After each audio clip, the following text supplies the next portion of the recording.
We are starting with lecture number 11 with this lecture. This is the probably the last lecture of the course, and here we finish the last unit, which is public goods. In lecture 10 as well, we discussed public goods. So this lecture is a continuation of that lecture. So let's give a brief on what we discussed about public goods.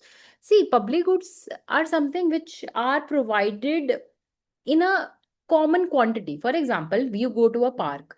Now that park is publicly available to all of us. तो ये good है जो privately नहीं consume हो रहा, publicly consume हो रहा है. अगर उस पार्क में 5 ट्रीज हैं तो वो 5 ट्रीज सबके लिए है. अगर उस पार्क में 10 ट्री हैं तो वो 10 ट्री सबके लिए हैं. तो ये जितना नंबर ऑफ ट्रीज हैं उस पार्क में वो सेम है सबके लिए. लेकिन प्राइवेट कंजम्पशन क्या हो सकती है? प्राइवेट कंजम्पशन होती है कोई अगर एक अपने घर पे फ्लावर पॉट लगाता है, कोई अपने घर में 2 फ्लावर पॉट लगाता है, right? That is something different.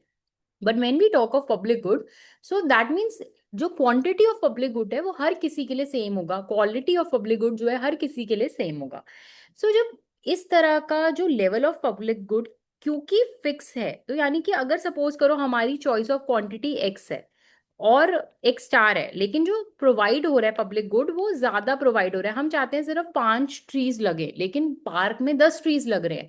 तो अब ये जो एक्स्ट्रा क्वांटिटी है जो हम नहीं चाहते, it is creating a kind of externality for us. अब सपोज करो हम चाहते हैं कि एक्स गुड्स लगे और ज्यादा बेसिकली जो पार्क में कम प्लांट हो रहे हैं, तो वो भी एक तरह की हमारी एक्सटर्नैलिटी है क्योंकि हम जो नंबर है पब्लिक गुड का वो कंट्रोल नहीं कर सकते. अब हमें अब ये क्योंकि जो क्वांटिटी को हम कंट्रोल नहीं कर सकते, क्वालिटी को हम नहीं कंट्रोल कर सकते, इससे एक एक्सटर्नैलिटी क्रिएट होती है. और दैट्स वाई हमें पता है कि एक्सटर्नैलिटीज के केस में अगर प्राइवेट प्लेयर्स फंक्शन करते हैं, जो सॉल्यूशन होता है वो परेटो एफिशिएंट नहीं होता फ्री मार्केट्स में. तो अब यहाँ ये प्रॉब्लम है कि यहाँ पर पब्लिक गुड जो है अगर उसमें हम प्राइवेट मार्केट्स को ऑपरेट करने देंगे वो परेटो एफिशिएंट नहीं होगा. और अभी हम इस लेक्चर में डिराइव भी करेंगे कि कैसे परेटो एफिशिएंट नहीं होगा. तो यानी कि पब्लिक गुड में क्या एफिशिएंट होगा. तो लास्ट लेक्चर में हमने एक कंडीशन निकाली थी कि पब्लिक गुड इस कंडीशन में अगर दो एजेंट्स हैं तो इस कंडीशन में जो है प्रोवाइड होगा अगर हमारी जो वैल्यूएशन है that is greater then the cost of public good. और उसके बाद हमने ये कंडीशन भी डिराइव करी थी परेटो एफिशिएंसी की. अब हमें पता है प्राइवेट गुड के केस में क्या कंडीशन होती है, MRS is equal to marginal cost. लेकिन पब्लिक गुड के केस में condition is the sum of MRS equal to MC. तो this is different from private good. क्यों ऐसा हो रहा है? क्योंकि पब्लिक गुड जो है वो फिक्स क्वांटिटी में प्रोवाइडेड है. यहाँ पर क्या होता है, X1 स्टार एक इंडिविजुअल ने कंज्यूम करा, जी X2 स्टार दूसरे इंडिविजुअल में, लेकिन यहाँ क्या हो रहा है, एक कॉमन G स्टार है जो दोनों कंज्यूम कर रहे हैं. Now condition would give a common amount of G star, ये हमने डिस्कस कर लिया. And x would very, x मतलब जो प्राइवेट गुड है. तो हम एज्यूम करते हैं कि कोई भी इंडिविजुअल एक प्राइवेट गुड कंज्यूम करता है और एक पब्लिक गुड कंज्यूम करता है. तो इसमें कोई दो इंडिविजुअल्स X1 जो है वो अलग अलग कंज्यूम करेंगे, लेकिन पब्लिक गुड का जो क्वांटिटी है दोनों के लिए जी रहेगा. पब्लिक गुड या तो आएगा या तो नहीं आएगा, और अगर आएगा तो किस क्वांटिटी में आएगा और किस क्वालिटी में आएगा, ये सब इंडिविजुअल्स के लिए सेम रहेगा. अब यहाँ पर जब हमने डिराइव करी थी ये वाली जो ऊपर वाली कंडीशन है, यहाँ पर यूटिलिटी फंक्शंस का क्या रोल है. तो यानी कि हमने लास्ट सेमेस्टर में सेमेस्टर 3 में जब हमने यूटिलिटी फंक्शंस करे थे, तो ये वाली जो कंडीशन थी हमने डिफरेंट यूटिलिटी फंक्शंस के लिए निकाली थी. अब हम ना इस डिस्कशन को स्टार्ट करने के लिए जब हम पब्लिक गुड्स की डिस्कशन करते हैं तो हम यूजुअली जो बड़े बड़े हमारे जो थ्योरम्स है, जो बड़े बड़े हमारे मैकेनिज्म्स हैं, उनके प्रूफ के लिए हम एक particular type of preferences assume करते हैं जो है क्वाजाई लीनियर प्रेफरेंसेस. ये हम क्यों करते हैं इसको अब हम समझेंगे. सबसे पहले हम एक यूटिलिटी फंक्शन ले लेते हैं जो क्वाजाई लीनियर है. इन case you don't remember quasi linear, तो उसमें क्या था, एक्स आई, ये जो तुम्हारा एक गुड है वो लीनियर है प्लस प्लस, और ये वीजी ये नॉन लीनियर फॉर्म में है. For example if you remember there was this function like this, right? ऐसे करके हमने सेमेस्टर 3 में करा था. There was this function like log Y. तो इसमें क्या हो रहा है कि x जो है वो तो लीनियर है, दोनों एडिटिव है. Second point. थर्ड, जो y है, ये जो सेकंड गुड है, वो उसमें क्या है, नॉन लीनियरिटी है, या तो रूट है या तो लॉग है या तो एक्सपोनेंशियल है. इस केस में क्वाजाई लीनियर में हमने ये देखा था कि जो इनकम इफेक्ट है बेसिकली जो इनकम इफेक्ट है एक गुड का जीरो होता है. ये बोले नॉन लीनियर गुड का 0 होता है। तो लेट्स डिस्कस। अब हम एज्यूम कर रहे हैं कि ये जो जी है ये क्वाजाई लीनियर है। इसका मतलब क्या है? इसकी इंट्यूशन ये है कि अब लेवल ऑफ इनकम किसकी आपकी इनकम ज्यादा है या किसकी इनकम कम है, इससे आपका जी की वैल्यू इफेक्ट नहीं होती। तो यानी कि एक इंडिविजुअल है जिसकी वेल्थ जो है वो बहुत ज्यादा है, जिसकी इनकम बहुत ज्यादा है, तो इसका मतलब ये नहीं है कि उसकी जो जी की डिमांड बहुत ज्यादा हो जाएगी। अगर उसकी वेल्थ बहुत कम है तो ऐसा नहीं है कि उसकी जी की डिमांड बहुत कम हो जाएगी। असली में रियल वर्ल्ड में ऐसा होता है कि वेल्थ पे जी की डिमांड डिपेंडेंट होते हैं, पर हम एज्यूम कर रहे हैं कि यहाँ पर वेल्थ पे आपकी जी की डिमांड डिपेंडेंट नहीं है, इट इज इंडिपेंडेंट। तो हम ये एजम्पशन लेकर इसको सॉल्व करते हैं। अब यहाँ पर क्या है, दो गुड्स कंज्यूम है, एक प्राइवेट गुड और एक पब्लिक गुड। अब हम ये जो प्राइवेट गुड है एक्स आई है, इसको हम एज्यूम करते हैं ये मनी है, ये वेल्थ है। तो एक्स आई मतलब कितनी हमारे पास वेल्थ है, और जी आई मतलब तुम्हारा पब्लिक गुड। तो यहाँ जब भी मैं एक्स आई लिख रही हूँ ये मैं वेल्थ की बात कर रही हूँ, और इसको मैं साइमल्टेनियसली प्राइवेट गुड भी बोलूंगी, राइट। तो हम ऑब्वियसली हम एज्यूम करते हैं कि marginal utility of money is 1, right. ये कार्डिनल थ्योरी में भी एज्यूम करा था, 11th 12th में भी जब हम कार्डिनल पढ़ते हैं तो हम मानते हैं कि MUM marginal utility of money is constant and equal to 1। और इसको साइमल्टेनियसली हम ऐसे भी समझ सकते हैं कि अगर किसी के पास कोई अपनी जो उसकी किसी की भी वेल्थ अगर 1 यूनिट से बढ़ती है तो उसकी यूटिलिटी कितने से बढ़ती है, 1 से। और ये डिमिनिशिंग नहीं मानते हम जब भी वेल्थ की बात करते हैं। तो ऐसा नहीं है कि आज अगर आपकी इनकम 100 है और आपकी इनकम 101 हो जाएगी तो आपकी यूटिलिटी कितने से बढ़ेगी, 1। और कल अगर आपकी इनकम 2000 है और आपकी वेल्थ 1 से बढ़ेगी तो आपकी यूटिलिटी भी 1 से ही बढ़ेगी, इसमें चेंज नहीं हो रहा। तो MUM is assume to be constant है, डिमिनिशिंग नहीं मानते। अब हमें पता है कि इस इंडिविजुअल के लिए सपोज ये इंडिविजुअल चॉइस कर रहा है, तो दो इंडिविजुअल्स है, इंडिविजुअल 1 और इंडिविजुअल 2, दोनों का यूटिलिटी फंक्शन क्वाजाई लीनियर है। तो अब यहाँ पर इसका जो MRS है वो कैसे निकलेगा, del U by del G, del U by del x1, this is your MRS। Now according to this, if you just a minute, या if you just find it out, तो आप अगर ये यूटिलिटी फंक्शन को जी के respect में derivative करोगे तो ये V डैश जी होगा। इसको बुक में ऑल्टरनेटिवली ऐसा भी लिखा है। तो don't get confuse, this and this dash that just means कि डेरिवेटिव ऑफ दिस फंक्शन, और एक्स आई का डेरिवेटिव 0 हो जाएगा अपॉन में इसका। हमने माना है MUM is 1, तो ये 1 आ जाएगा। उसी तरह इंडिविजुअल 2 के लिए सेम वैल्यू है, बस यहाँ पर V1 की जगह V2 है क्योंकि यूटिलिटी फंक्शन अलग है। यानी 1 यूनिट जी से बढ़ाने से कोई भी इंडिविजुअल की यूटिलिटी कितने से बढ़ती है, दैट इज योर।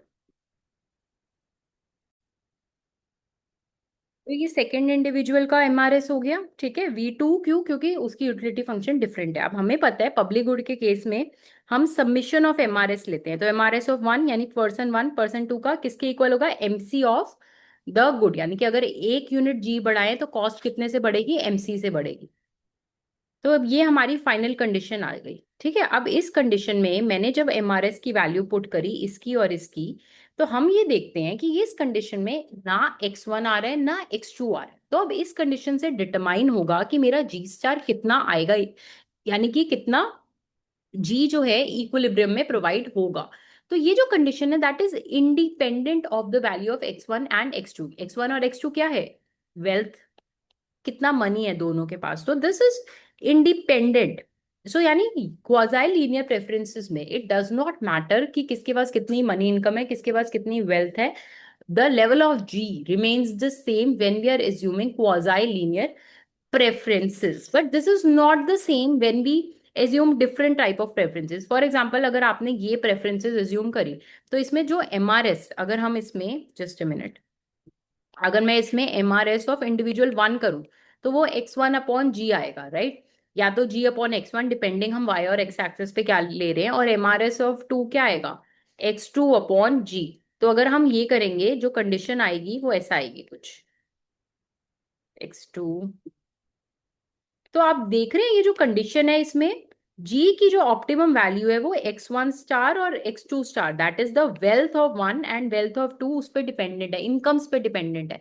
तो यानी कि अगर किसी इनकम ज्यादा है तो हो सकता है वो पब्लिक गुड की डिमांड ज्यादा करे या कम करे, तो they are related. x1 and x2 determines the value of g in this case. That means g is not independent of the income effect. अब इसमें प्रॉब्लम क्या आती है ये वाले यूटिलिटी फंक्शन से एज्यूम करने में, कि अब क्या होता है जब हम एक जी की वैल्यू डिटरमाइन करते हैं, अब इस जी का कुछ प्राइस नहीं है, मार्केट में कुछ प्राइस नहीं है, ये जो परेटो एफिशिएंट पॉइंट है इसके लिए हमें चाहिए कि एक इंडिविजुअल जी1 दे और दूसरा इंडिविजुअल जी2 दे। अब क्या होगा, इनिशियली उन्होंने बोला कि मेरे को इतना जी स्टार चाहिए, बट जब हमने उससे मांगा कि आप जीवन की कंट्रीब्यूशन दो, तो अब उससे क्या होगा कि उसका ये जो कंडीशन है ये इफेक्ट हो जाएगी। जब उसने जीवन की कंट्रीब्यूशन दी तो यानी उसकी वेल्थ में से कितने चले गए, जीवन अमाउंट। तो अब जीवन देने के बाद वो कहेगा कि अब मुझे जी स्टार इतना नहीं चाहिए, मुझे जी स्टार डैश चाहिए, मुझे अब कम जी स्टार चाहिए या ज्यादा चाहिए। उसी तरह जब ये इंडिविजुअल कुछ दे देगा तो इसकी कंडीशन ये दोबारा से चेंज होगी, तो एक दोबारा से एक जी स्टार आएगा। अब जैसे ही जी स्टार चेंज होता है दोबारा से इस इक्वेशन को चेंज होगा, तो that means things become very complex. जब हम एज्यूम करते हैं कि जी स्टार की वैल्यू वेल्थ पे डिटरमाइन करती है, तो हम सिंप्लिसिटी के लिए, और क्योंकि हमारी जो वेल्थ है दूसरा गुड वेल्थ है और उसमें से कुछ कम ज्यादा होगा इस वाले पब्लिक गुड्स के केस में, तो हम एज्यूम करते हैं कि हमारी क्वाजाई लीनियर प्रेफरेंसेस है। क्वाजाई लीनियर प्रेफरेंसेस, ये इक्वेशन बिल्कुल इंडिपेंडेंट है कि अगर आप जीवन दे दोगे तब भी आपकी प्रेफरेंस जी स्टार है, अगर आप जी1 नहीं दोगे तब भी आपकी प्रेफरेंस जी स्टार है। तो यानी कंट्रीब्यूशन देने से, वेल्थ के कम ज्यादा होने से, x1 के कम ज्यादा होने से आपकी जी स्टार की वैल्यू चेंज नहीं हो रही। That is why specifically for public goods we assume these kinds of preferences. So this was all. तो यानी अब क्या रहता है कि परेटो एफिशिएंट पॉइंट्स क्या है, ये इक्वेशन क्या है, परेटो एफिशिएंट पॉइंट्स का लोकस।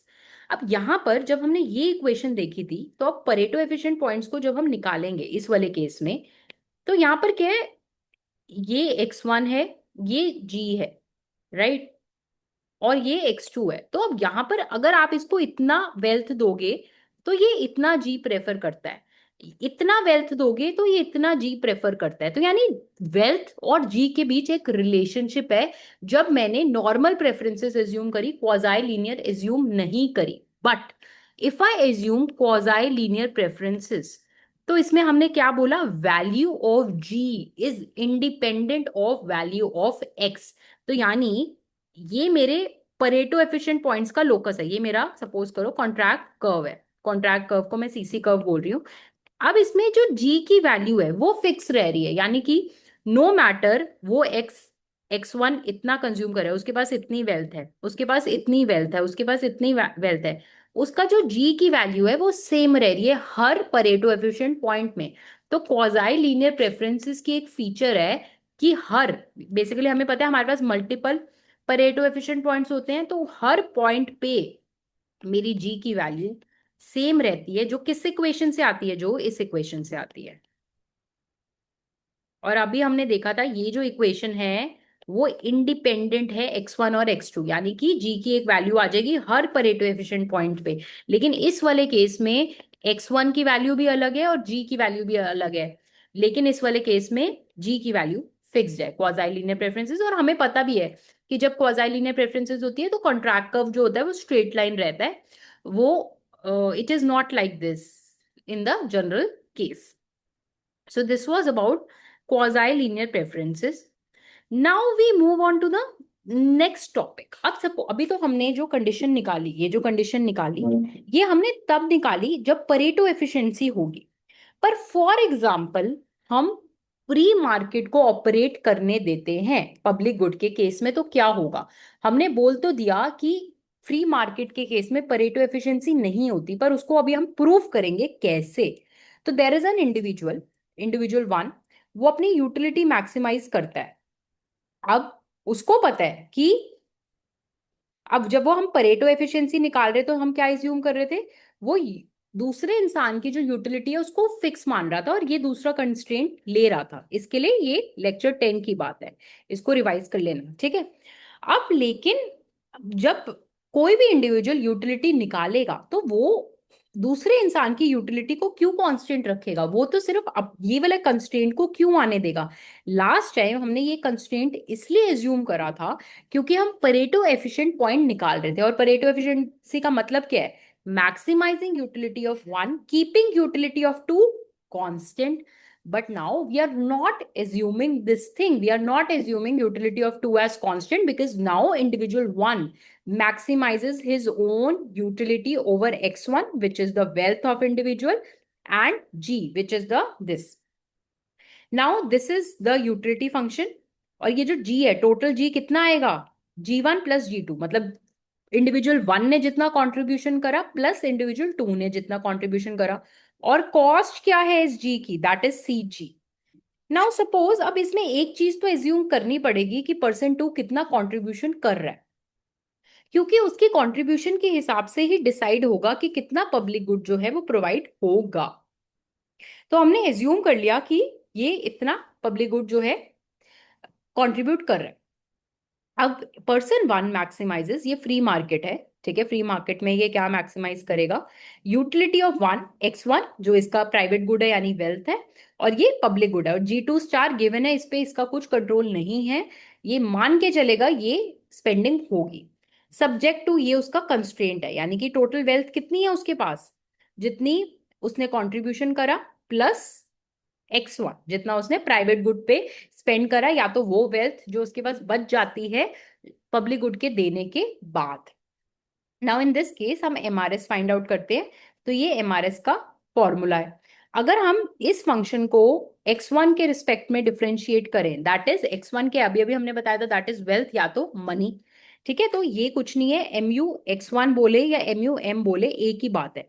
अभी प्रीवियस केस में भी इसको किसके इक्वल लिया, वन के इक्वल लिया.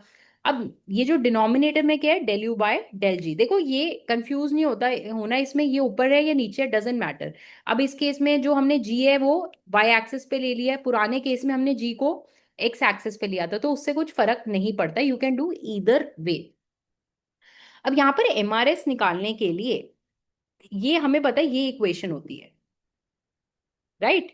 अब हमें पता है कि ये जो x1 का प्राइस है, यानी ये क्या है, एम यू एम, और ये क्या है, M U marginal utility from G, marginal utility from public good.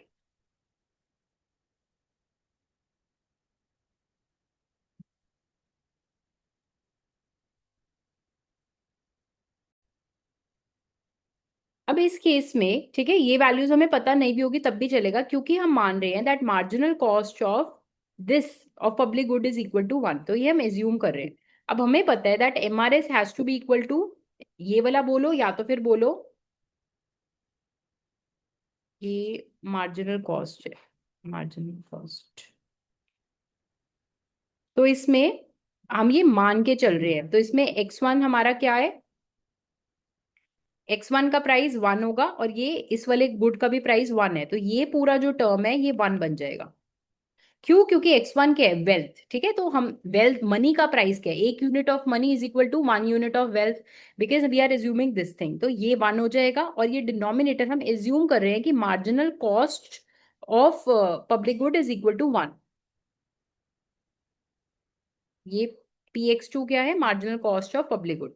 ये मानने के बाद ये क्या है, इंडिविजुअल वन, ठीक है, इंडिविजुअल का वन का एमआरएस इक्विलिब्रियम में वन के इक्वल होगा, इंडिविजुअल टू का वन के इक्वल, ठीक है. इसमें ये एमआरएस की वैल्यू हम नहीं रख रहे हैं, तो हमने कंडीशन डिराइव करी है, और ये एमआरएस किसके इक्वल है, इसके. तो ये वैल्यू हम नहीं रख रहे, हम ये वाली वैल्यू फाइंड कर रहे हैं, ये जो कॉस्ट वाली है, this will come out to be one. So now in this case हमें वो वैल्यू ऑफ जी और x चाहिए सच दैट एमआरएस किसके इक्वल है, वन. तो अब यहां पर क्या होगा, नॉर्मल जैसे हम बजट लाइन बनाते हैं हम वैसे बनाएंगे. अब हमारे पास दो गुड है, एक प्राइवेट गुड और एक पब्लिक गुड, ठीक है. प्राइवेट गुड अगर कोई भी कंट्रीब्यूशन नहीं करता, अगर वो zero level of public good consume करता है, तो प्राइवेट गुड उसके पास कितना अवेलेबल है, W1. सारा पैसा वो किस में डालेगा, अपना प्राइवेट गुड, राइट. अब क्या होता है कि वो कुछ कंट्रीब्यूशन कर देता है अपने पब्लिक गुड के लिए, ठीक है. अब कुछ कंट्रीब्यूशन करा तो अब naturally private good come available है, दैट इज x1. अब ये कंट्रीब्यूशन करने के बाद उसको पब्लिक गुड कितना अवेलेबल है, g. अब इस g में दोनों अमाउंट है, पर्सन वन का, पर्सन टू का, ठीक है। तो ये कंट्रीब्यूशन, इसमें कितनी कंट्रीब्यूशन करी, W1 माइनस X1, ये उसने कंट्रीब्यूशन करी। तो ये दोनों कॉम्बिनेशन जो है, अब ये जो कॉम्बिनेशन है, ये जो ई पॉइंट है, at point E, MRS of one, ये individual one is equal to one. One क्यों? क्योंकि हम एज्यूम कर रहे हैं that marginal, basically the cost of money is $1 is one, but the cost of public good, marginal cost of public good is also one। तो ये हम assume कर रहे हैं। तो इस पॉइंट पे MRS यानी कि इसका जो स्लोप है is equal to the budget line which is also equal to one. अब now the thing about public good is, अब पर्सन टू को पता चल गया है कि इस इंसान ने, पर्सन वन ने कंट्रीब्यूशन कर दिया G1, जिससे कितना पब्लिक गुड आ गया, G, ठीक है। और ये उतना पब्लिक गुड आया जितना ऑप्टिमम में G1 is equal to G star उसको रिक्वायर्ड है। अब जब किसी भी इंडिविजुअल को इतना गुड मिल जाएगा ऑटोमेटिकली, क्यों? क्योंकि इसको एक्सक्लूड नहीं करा जा सकता। तो यहां पर ये उसकी बजट लाइन थी, ठीक है। ये जो उसकी बजट लाइन थी, उसमें ये अमाउंट गिवन मिल रहा है उसको, ये फ्री मिल रहा है उसको, राइट। तो जब ये अमाउंट उसको ऑलरेडी फ्री मिल रहा है, राइट, अब जब ये अमाउंट मिल रहा है, अगर वो जीरो अमाउंट पब्लिक गुड पे कितना खर्च करे, जीरो, तो इसमें उसको प्राइवेट गुड कितना मिलेगा, W2। क्योंकि ये जो पॉइंट आया है हमारा, इसको पॉइंट को बोल देते हैं ई डैश। तो ये जो हमारा पॉइंट आया है, ये वो पॉइंट है क्योंकि पर्सन वन जो है वो ऑलरेडी पब्लिक गुड पे स्पेंड कर चुका है।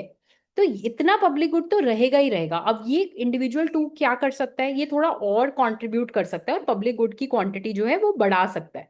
अगर ये पब्लिक गुड की क्वांटिटी यहां से यहां करेगा, तो अब इसमें ये जो पोर्शन है इसको कंट्रीब्यूशन करना पड़ेगा, और इसका जो प्राइवेट गुड है X2 जो है वो कम हो जाएगा, है ना।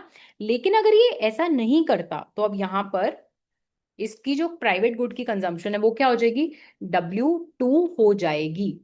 अब ये अगर चाहे तो क्या ये प्राइवेट गुड की क्वांटिटी और बढ़ा सकता है, नहीं बढ़ा सकता है, क्योंकि ये G की वैल्यू कम नहीं कर सकता, G ऑलरेडी प्रोवाइड हो चुका है।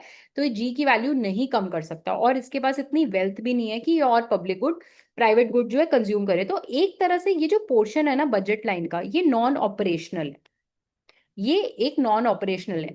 वो इस पोर्शन पे जा सकता है, पर वो क्या इस पोर्शन पे जाएगा, नहीं, वो नहीं जा रहा, क्योंकि उसको G की क्वांटिटी ऑलरेडी G स्टार मिल गई है as free rider.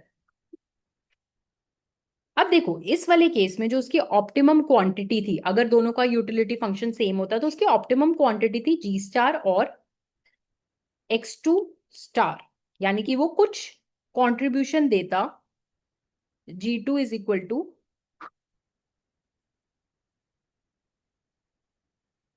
W2 minus X2, इतना कंट्रीब्यूशन वो देता, इसने एज्यूम जो किया था। बट अब वो इतना कंट्रीब्यूशन नहीं दे रहा। क्यों नहीं दे रहा इतना कंट्रीब्यूशन? क्योंकि ये ऑलरेडी उसको एक G का लेवल जो है वो मिल गया है। तो इसमें हम बोलते हैं कि इंडिविजुअल टू जो है वो फ्री राइड करता है। और इसमें हम ये देखेंगे जो IC है, MRS जो है वो इक्वल भी नहीं होता वन के। इक्वल क्यों नहीं होता वन के? क्योंकि इक्वल तब होगा ना जब वो कुछ पॉजिटिव अमाउंट ऑफ X2 जो है वो कंज्यूम करेगा, मतलब सॉरी, वो X2 कंज्यूम करता है लेस देन वेल्थ। बट अब now what is happening, he spending only on one good, right. So in this case हम देखते हैं ये जो IC है वो ऐसे क्रॉस करता है बजट लाइन पे, that means he is not spending anything on the public good. तो जो G2 उसको कंट्रीब्यूशन करनी थी उसने वो कंट्रीब्यूशन करी ही नहीं, क्योंकि उसको ऑटोमेटिकली ये गुड जो है वो मिल गया। अब इस केस में अंडर प्रोविजन होती है पब्लिक गुड की।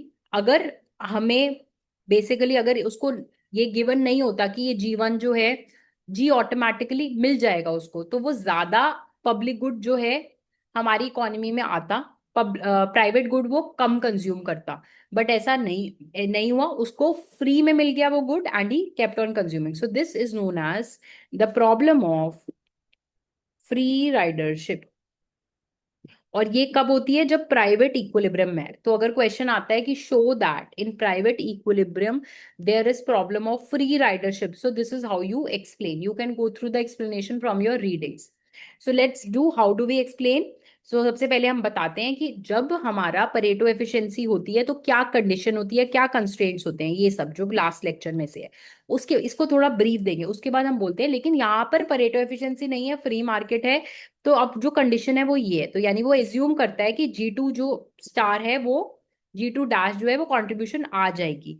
तो जब वो एज्यूम करता है तो यहाँ पर वो इस कंडीशन पे जो है वो ऑपरेट करता है। अब इस कंडीशन पे जब वो ऑपरेट करता है तो यहां पर,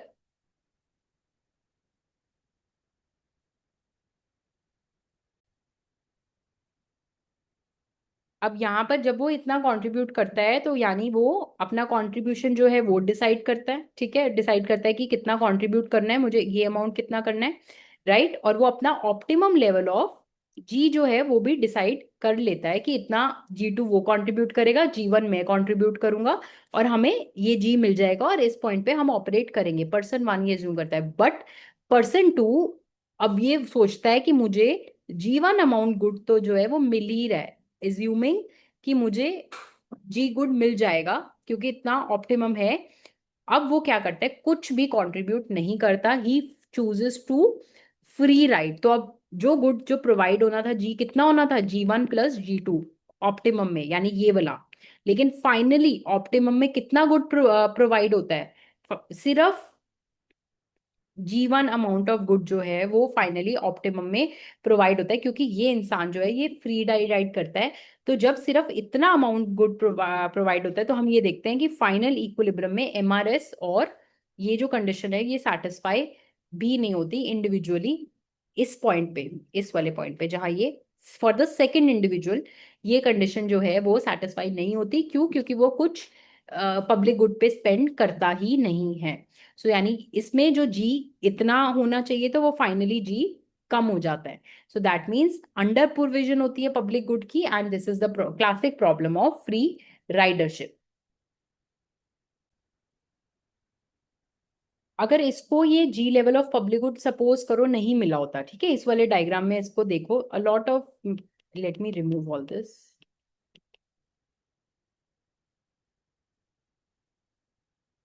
let me just a minute.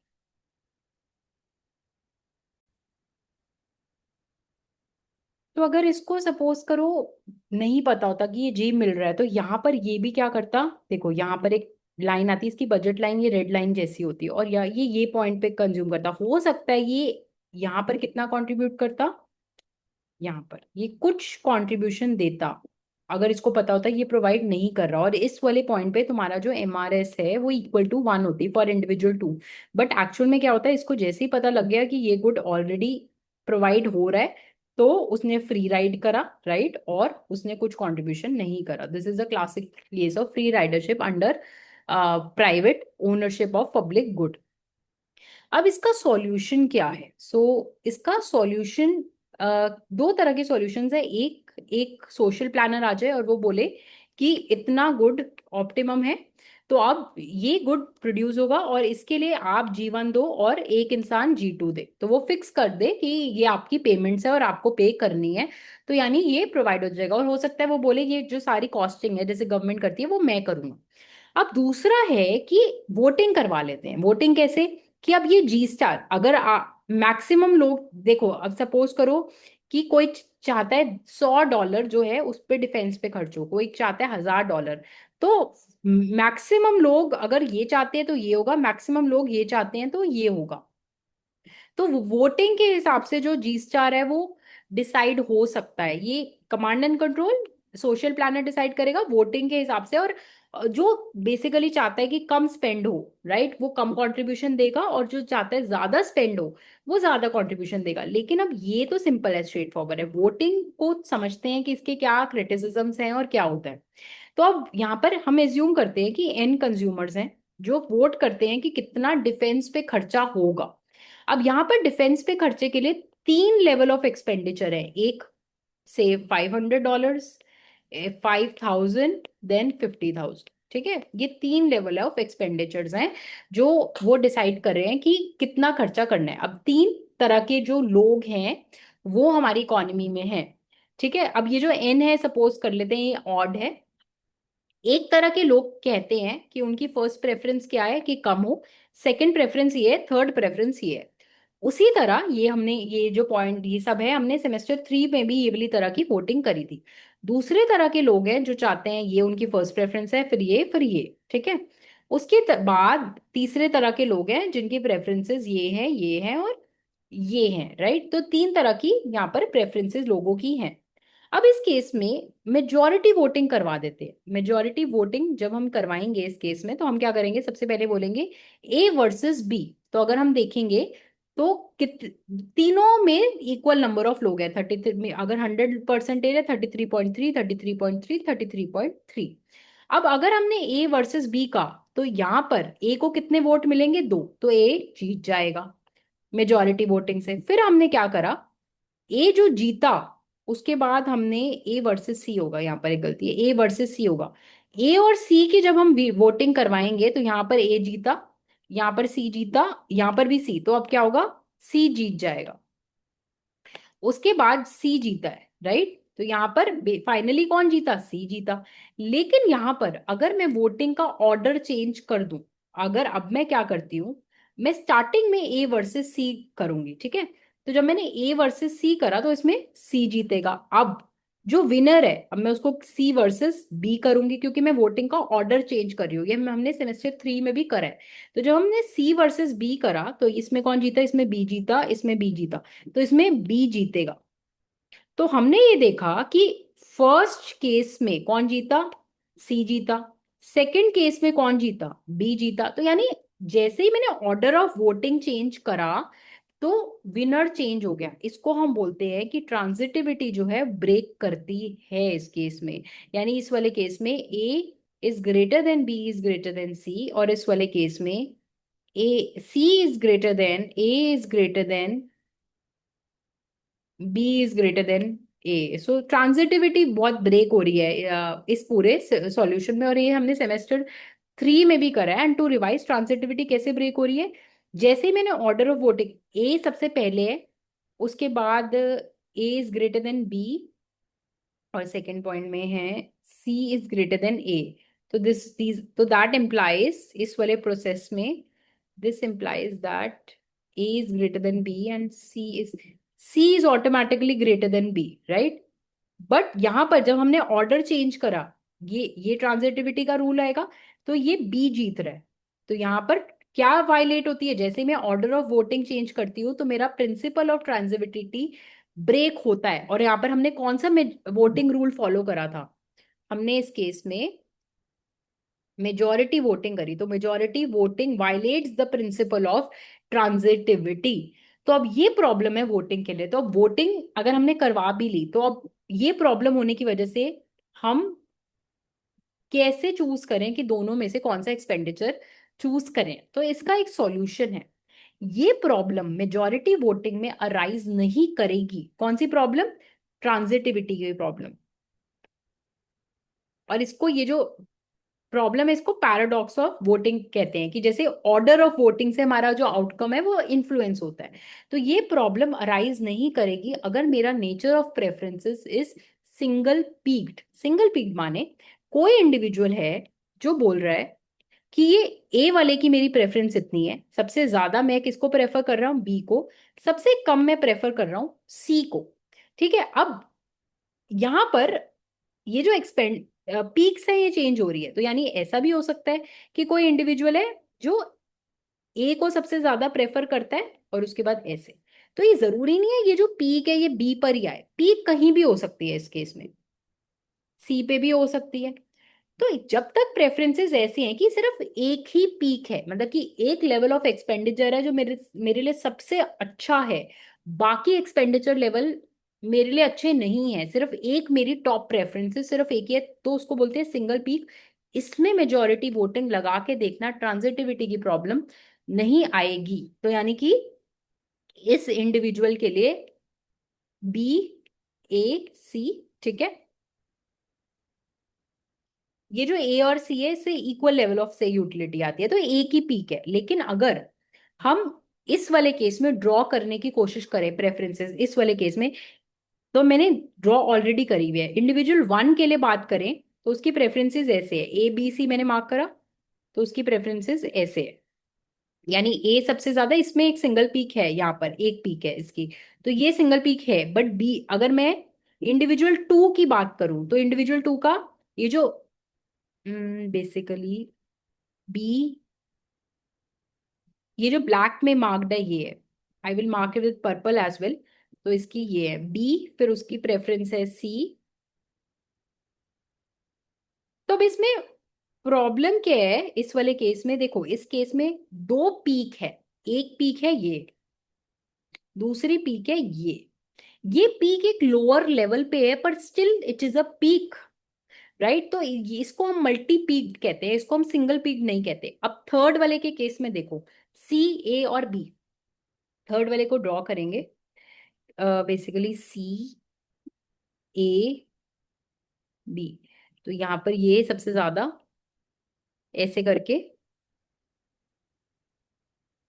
ऐसे करके ऐसे, तो यहाँ पर भी हम देखेंगे इसकी दो पीक्स आती हैं, ठीक है। इसकी ड्राइंग में कंफ्यूज नहीं भी होंगे तो बस सिंपली हम याद रख सकते हैं कि इस केस में जो है मल्टी पीक्ड है, इसलिए जो ट्रांजिटिविटी सॉल्व नहीं हो रही और एक पैराडॉक्स ऑफ वोटिंग आ रहा है। और ये देखो यहाँ पर भी क्या है, मल्टी पीक कैसा दिखता है, दो पीक है, एक ये पीक एक ये पीक, लोअर है लेकिन मल्टीपल पीक है। ऊपर नीचे पीक हो सकती है लेकिन मल्टीपल है। और अभी ये जो हमने पुराने में भी ड्रॉ करा है इसमें भी ऐसे ही है, ये ए की प्रेफरेंसेस है, फिर ये बी की प्रेफरेंसेस है, और ये सी है। तो ये जो हमने पुराना ड्रॉ करा है वो भी कुछ ऐसा ऐसे ही ड्रॉ होता है। तो यहाँ पर इस वाले केस में मल्टी पीक है तो इस वजह से आंसर नहीं आ रहा। लेकिन अगर सिंगल पीक्ड है प्रेफरेंसेस, तो अब इसमें क्या होगा, एक इंडिविजुअल की प्रेफरेंसेस ये है, सबसे ज्यादा इसकी प्रेफरेंस क्या है ए, इसकी प्रेफरेंस ये, इसकी प्रेफरेंस ये, तो इस केस में we will follow the expenditure of the median voter. मतलब तीन तरह के इंडिविजुअल्स हैं, तीनों की पीक्स अलग है। इसकी पीक सबसे ज्यादा प्रेफरेंस ये है, इसकी सबसे ज्यादा प्रेफरेंस, एक हमने उससे प्रेफरेंस ले ली एक ही।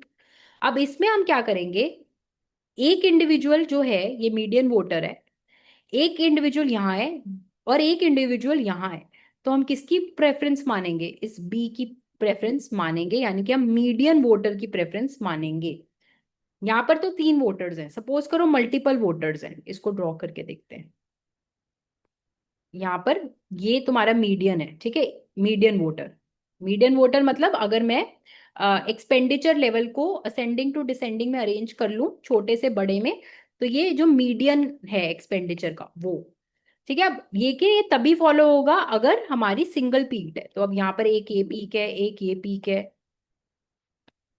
ऐसे पीक्स अलग। तो यहाँ पर हम किसकी बात मानेंगे, यहाँ जो मीडियन एक्सपेंडिचर जो है वो गवर्नमेंट लाएगा। क्यों, क्योंकि 50% ऑफ द पॉपुलेशन जो है अब वो कह रही है कि मेरे को इससे कम एक्सपेंडिचर चाहिए, 50% जो पॉपुलेशन है वो कह रही है मुझे इससे ज्यादा चाहिए। तो यानी हम बीच की बात मान लेते हैं।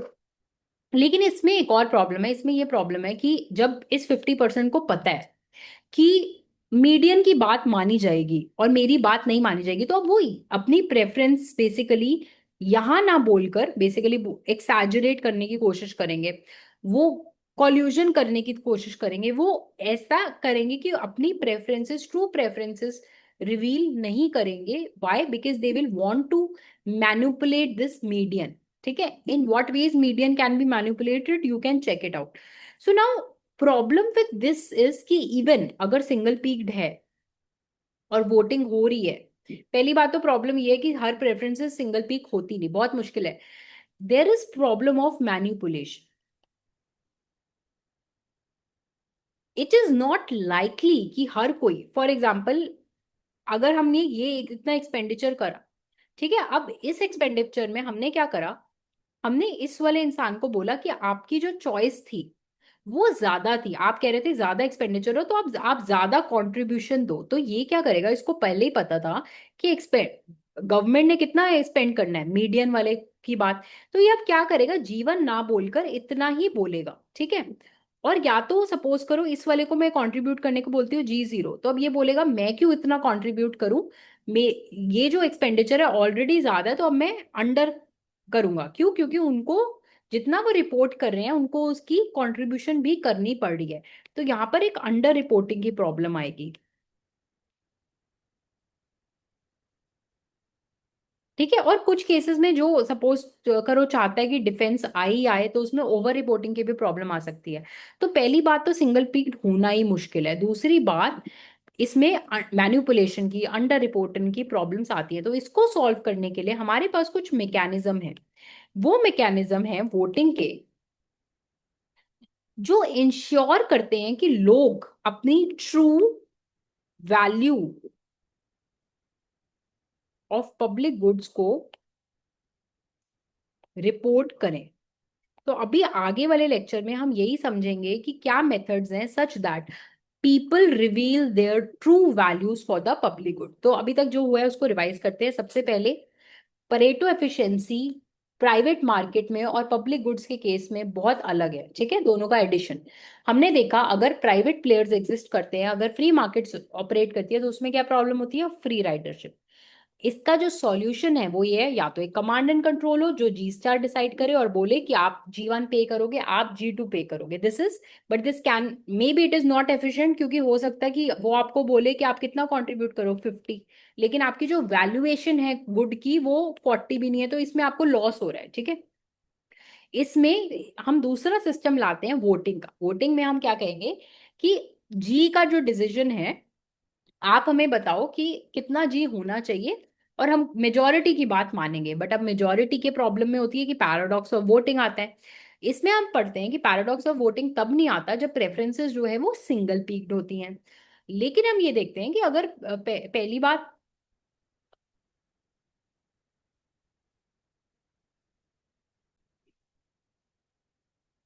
और दूसरी बात ये है कि अगर सिंगल पीक प्रेफरेंसेस भी हैं, तो ऑब्वियसली पैराडॉक्स ऑफ वोटिंग नहीं आएगी, but there is still a problem of truthful revelation.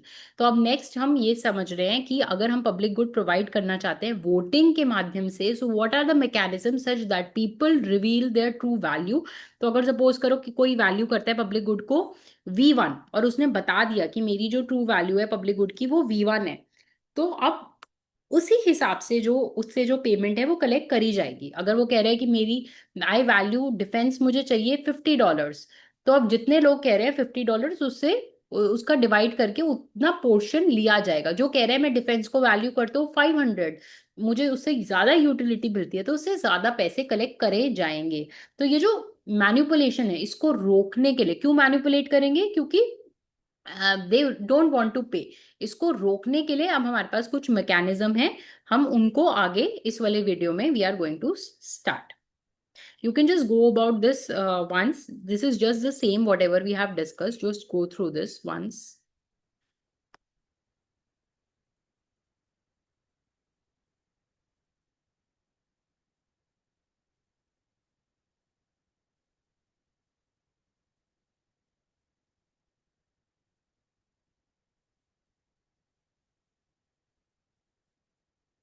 Okay, so let's start.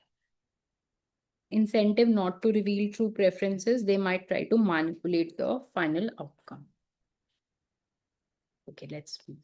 तो ये जो मैकेनिज्म हम इस पूरी रीडिंग में समझने वाले हैं, which is very important as well and a little tricky as well, so please pay close attention to this mechanism.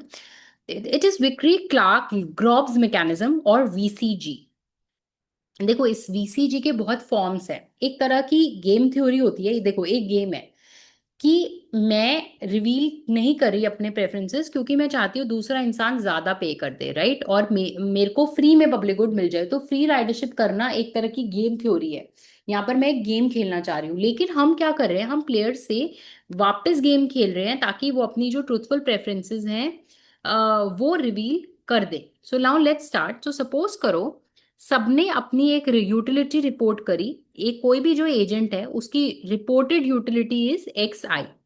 किसके लिए? पब्लिक गुड जिसकी क्वांटिटी X है। ठीक है, अब सबने अपनी जब यूटिलिटी रिपोर्ट करी, तो कितनी यूटिलिटी रिपोर्ट करी? इतनी। अब यहाँ पर जो कमा बेसिकली हम गवर्नमेंट है उसको डिसाइड करना है कि कितना लेवल ऑफ X जो है पब्लिक गुड का प्रोवाइड करना है। तो यानी ये क्या है? सम ऑफ रिपोर्टेड यूटिलिटीज। अब इसमें यहाँ पर गवर्नमेंट क्या करेगी, इसको मैक्सिमाइज करेगी, क्योंकि ये एक तरह से यूटिलिटी है जो हर कोई रिपोर्ट कर रहा है, और इसको मैक्सिमाइज करके जो एक्स आएगा वो गवर्नमेंट प्रोवाइड कर देगी। लेकिन अब इसमें हर किसी के पास एक इंसेंटिव है। क्यों इंसेंटिव है? क्योंकि अगर हमने ज्यादा यूटिलिटी रिपोर्ट करी तो हो सकता है हमसे जो पेमेंट है वो ज्यादा गवर्नमेंट मांग ले।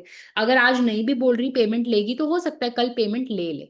तो इसलिए हर कोई कम यूटिलिटी रिपोर्ट करेगा, और एक्स की जो वैल्यू है वो एक्स चार से अंडर प्रोविजन हो जाएगी, यानी वो दोबारा से फ्री राइडरशिप की प्रॉब्लम जो है वो हो जाएगी। तो इसलिए अब हम क्या करते हैं कि हम इंडिविजुअल को बोलते हैं कि आपको हम इतना अमाउंट जो है वो साइड पेमेंट करेंगे। तो यानी ये अगर आप देखो तो सबमिशन यहाँ क्या है, 1 to n, n कंज्यूमर्स है, सबकी यूटिलिटी मैक्सिमाइज। यहाँ पर I is not equal to J, यानी कि आपने ये जो यूटिलिटी रिपोर्ट करी उसको आप minus, so there is a sum R, इसमें से हम माइनस करेंगे वो यूटिलिटी जो आपने रिपोर्ट करी आर आई।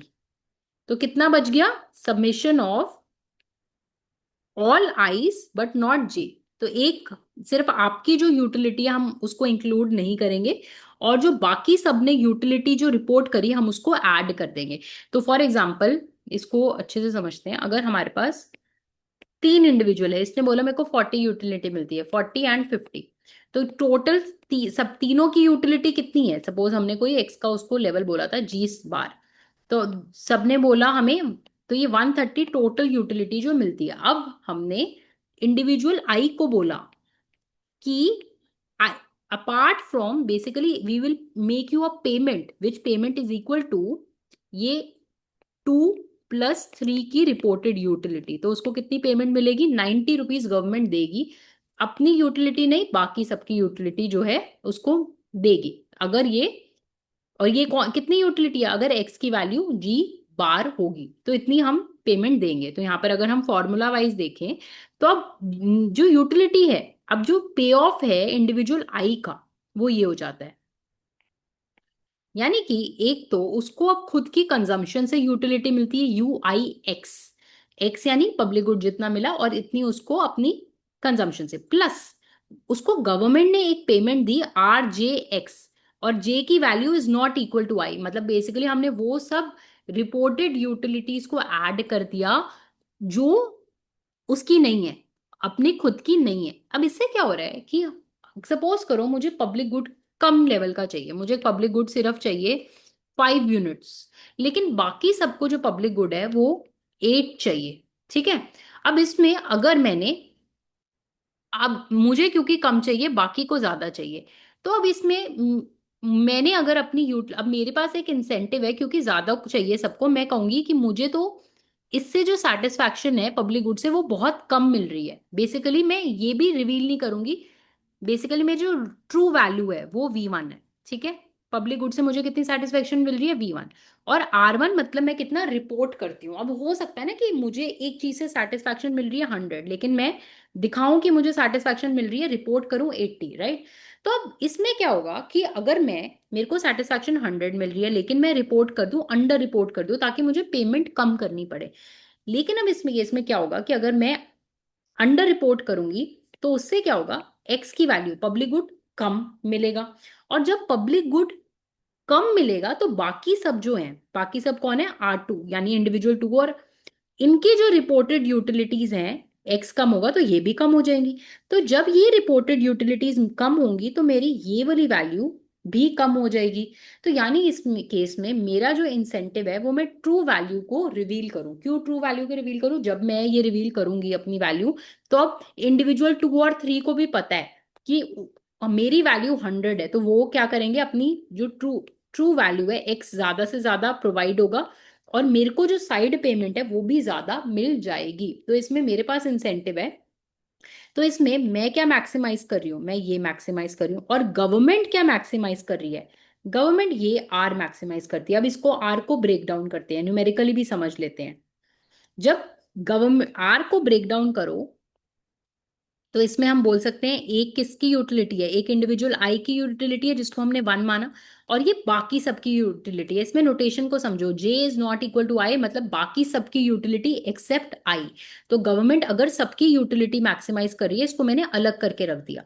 अब एजेंट आई क्या मैक्सिमाइज कर रहा है? ये एजेंट नहीं आएगा, ये गवर्नमेंट। वो मैक्सिमाइज कर रहा है अपनी यूटिलिटी प्लस साइड पेमेंट।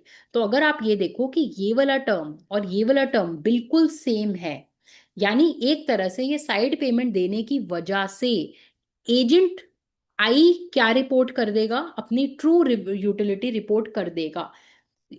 यानी कि ग्रोव्स मैकेनिज्म इंटरनलाइजेस द एक्सटर्नैलिटी, यानी कि हम एक ऐसा सेटअप कर रहे हैं, एक ऐसी गेम बना रहे हैं कि हर इंडिविजुअल अपनी जो ट्रू यूटिलिटी है, यानी ट्रू यूटिलिटी को हम V1 बोलेंगे और रिपोर्टेड यूटिलिटी को हम R1 बोलेंगे, हम ये मैकेनिज्म बना रहे हैं कि हर कोई सच्चा कर दे। तो उसके लिए हमने क्या करा, उसको बोला कि हम आपको साइड पेमेंट देंगे, और वो साइड पेमेंट कितने कितने के इक्वल होगी?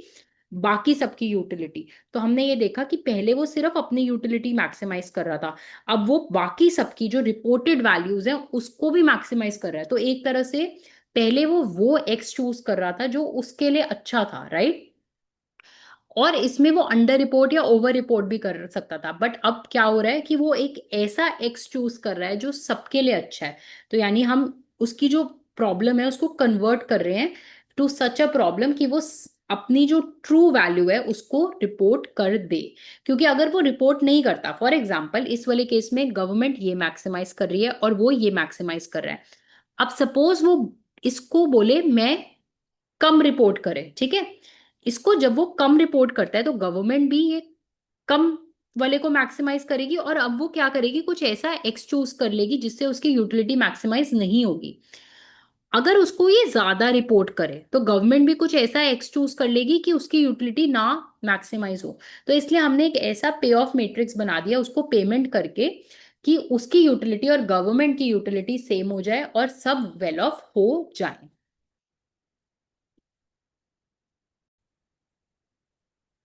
इसको हम ग्रूव्स मैकेनिज्म बोलते हैं। तो VCG के अंडर बहुत सारे मैकेनिज्म है, इसको हम ग्रूव्स मैकेनिज्म बोलते हैं। लेकिन अब इसमें प्रॉब्लम क्या है कि हर किसी को अगर हम इतने पैसे देने लग जाएं तो बहुत सारा जो गवर्नमेंट का है वो खर्चा हो जाएगा। तो this mechanism is very costly. So इसकी जगह अब हम क्या करेंगे, हम एक और मैकेनिज्म लेकर आते हैं जिसको हम, just a minute, VCG mechanism बोलते हैं। तो ये था हमारा ग्रूव्स मैकेनिज्म। अब हम एक VCG मैकेनिज्म लेकर आते हैं। तो अब इसमें हम क्या करेंगे, हम पेमेंट देने की बजाय हर किसी से टैक्स ले लेंगे। तो फॉर एग्जाम्पल दो सिचुएशन है, एक you are there versus you are not there, ठीक है? सो अगर suppose you he was there, कोई इंडिविजुअल आई है, वो है, तो अब गवर्नमेंट ने क्या करा, जब वो था उसके होने की वजह से कितना level of public good provide हो रहा है, एक्स, ठीक है? क्योंकि वो है तो क्या होगा, गवर्नमेंट क्या करेगी, जब मैक्सिमाइज करेगी प्रॉपर जो आर, आर क्या है, सबमिशन, आई, तो उससे एक एक्स स्टार का लेवल आ जाएगा। अब जब ये एक्स स्टार सबको मिलेगा उसके होने के बाद, तो बाकी सबकी जो यूटिलिटी है उस पर भी कुछ फर्क पड़ेगा। तो अब हम गवर्नमेंट बाकी सबकी जो यूटिलिटी है वो निकाल लेगी। अब सपोज करो कि वो बोलता है कि मैं कंट्रीब्यूट नहीं करना चाहता, यानी कि वो पब्लिक गुड चाहता ही नहीं है, जिस वजह से उसकी कुछ कंट्रीब्यूशन नहीं होगी। अब वो जब पब्लिक गुड नहीं चाहता तो गवर्नमेंट दोबारा से जो आर है, बाकी सबका जो है, वो मैक्सिमाइज करेगी। तो गवर्नमेंट क्या करेगी, ये मैक्सिमाइज करेगी।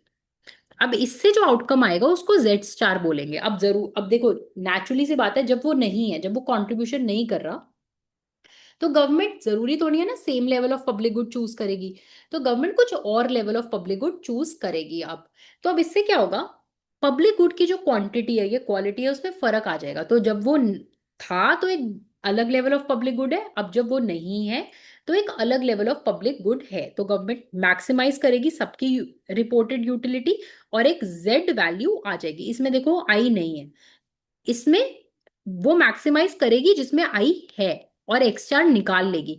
अब इस एक्स स्टार पे सबकी यूटिलिटी प्लस करके डब्ल्यू आई आ जाएगा, और इसमें जेड पे सबकी यूटिलिटी प्लस करके आर आई आ जाएगा, ठीक है? अब यानी कि इस वाले केस में अगर उसके होने की वजह से, ठीक है, जब वो था उसके होने की वजह से पब्लिक गुड जो है, सपोज करो यहाँ पर पब्लिक गुड जो है वो टीवी है, ठीक है? टीवी या तो प्रोवाइड होगा 0, या तो प्रोवाइड नहीं होगा, ये एक्स की वैल्यू है। अब उसके होने की वजह से टीवी प्रोवाइड हो जाता है, यानी उसकी कंट्रीब्यूशन की वजह से टीवी प्रोवाइड हो जाता है, राइट। तो अब इस केस में, अब जब वो नहीं है तो अब टीवी प्रोवाइड नहीं होता, जिसकी वजह से कोई और पब्लिक गुड जेड प्रोवाइड होता है, यानी कि Z X is equal to 0 in this case. अब जब टीवी प्रोवाइड नहीं होता तो नेचुरली सी बात है, सबकी जो रिपोर्टेड यूटिलिटी है वो कम हो जाएगी। तो अब इस केस में क्या है कि एजेंट आई के ना कंट्रीब्यूट करने से व्हाट इज हैपनिंग, सबको हार्म हो रहा है। तो अब हम क्या करेंगे, एजेंट आई से टैक्स लेंगे which will be equal to this amount. इसमें आ रहा है क्या है, ये वैल्यूज जो अभी अभी हमने समझी है। इसमें हम बोलते हैं agent I is pivotal. Pivotal means agent आई के होने या ना होने से सबकी यूटिलिटी में बहुत फर्क पड़ रहा है, तो उसको कंपेंसेट करना पड़ेगा। तो इन this case agent I is pivotal, अब वो उसको ये टैक्स पे करना पड़ेगा। अब इससे क्या फर्क पड़ता है बेसिकली, इससे ये फर्क पड़ता है कि सपोज करो एजेंट आई जो है वो चाहता है कि टीवी हो, ठीक है, लेकिन वो क्या करता है, वो रिपोर्ट कर देता है टीवी नाउ। वो ऐसा क्यों रिपोर्ट करता है, ताकि उसको कोई पेमेंट जो है वो ना करनी पड़े, ठीक है। उसकी जो V1 है बेसिकली वो पॉजिटिव है, वो चाहता है कि टीवी हो, पर वो रिपोर्ट कर देता है कि मेरी जो V1 है वो 0 है, मेरे को कुछ टीवी से जो यूटिलिटी है वो मिल ही नहीं रही। अब इससे क्या होता है, टीवी नहीं आता और सब जो है वो हार्म हो जाते हैं। लेकिन अब जो हार्म है वो उसको टैक्स देना पड़ेगा, इसको हम बोलते हैं क्लार्क टैक्स। तो अब इस केस में यानी क्या हो गया, उसको पैसे तो देने ही पड़े।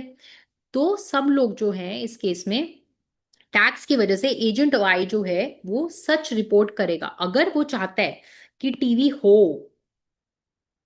तो वो रिपोर्ट करेगा दैट आई वांट, वो अपनी ट्रू वैल्यू रिपोर्ट करेगा, क्योंकि वरना उसको क्लार्क टैक्स जो है वो देना पड़ेगा। अगर suppose,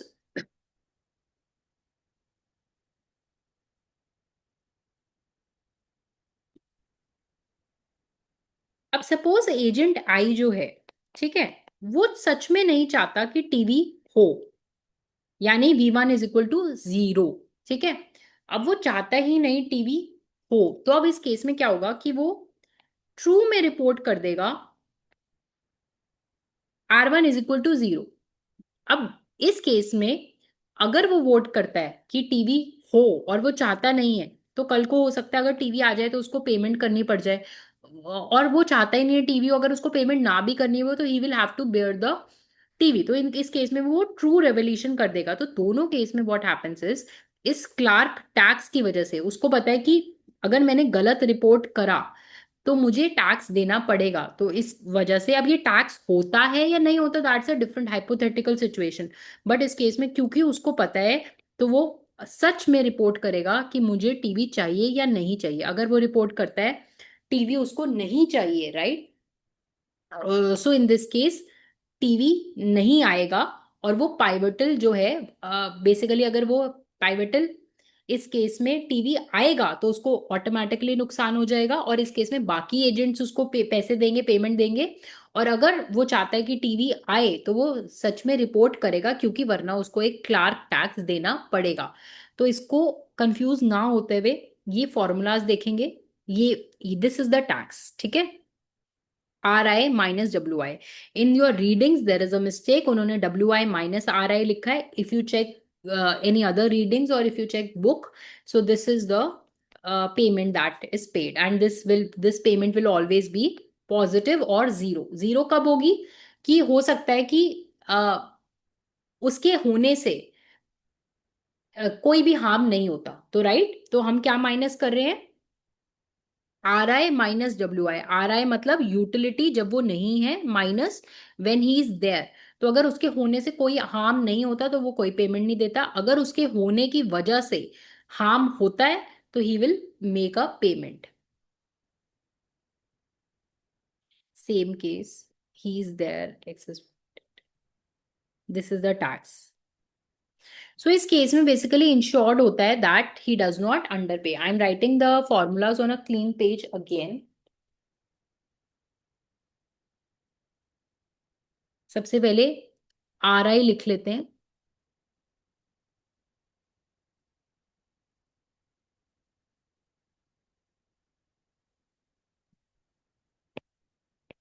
So basically, RI is the reported utility if he is not there. If he is not there तो क्या चूज होता है हमारा, Z चूज होता है. तो मैक्सिमाइज करेंगे reported utilities submission J not equal to I, R J Z क्या चूज होता है, Z with respect to Z. Then next में WI को डिफाइन करेंगे, सबमिशन बाकी सबकी यूटिलिटी को हम प्लस करेंगे I के अलावा, और ये RJX, X Q, WI are the reported utilities or the sum of reported utilities when I is there. तो यानी I अगर there है तो कौन सा, X is provided. तो यानी अगर मैं क्लार्क टैक्स की वैल्यू निकालू तो कैसे निकालेंगे, it is equal to RI minus WI, meaning suppose he is not there तो बाकी सबकी यूटिलिटी कितनी है, इतनी. वो अगर है तो बाकी सबकी यूटिलिटी कितनी है, इतनी. तो अगर उसके होने से, so suppose he is there, और ये वाली जो वैल्यू है उसके होने से, सो बेसिकली उसके ना होने से ये वाला वैल्यू है when he is not there, अगर इसकी वैल्यू कम हो जाती है,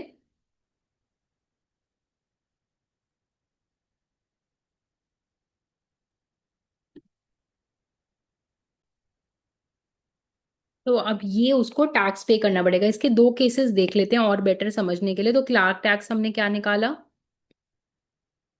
हमने निकाला RI माइनस WI. देखो ये वो रिपोर्टेड यूटिलिटीज हैं अगर वो बेसिकली नहीं है, if he is not there, minus these are the reported utilities if he is there, मतलब if he is choosing to buy the public good. तो अगर सपोज दो केसेस हैं,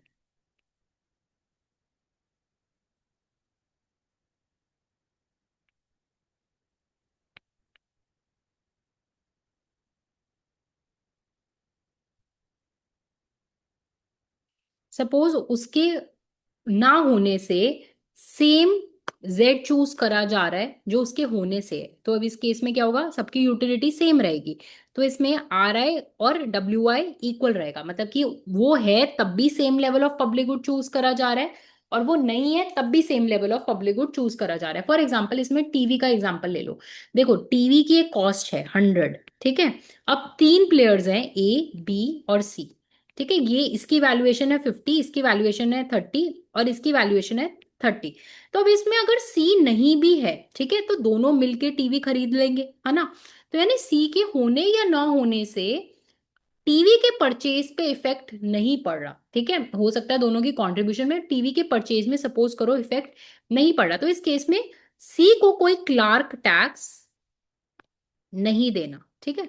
बी केस, अब क्या है, तीन एजेंट्स हैं A B C, ये इसकी वैल्यूएशन है 40, इसकी वैल्यूएशन है 50, और थर्ड वाले की वैल्यूएशन है 30. अब देखो अगर C नहीं है, C is not there in this case,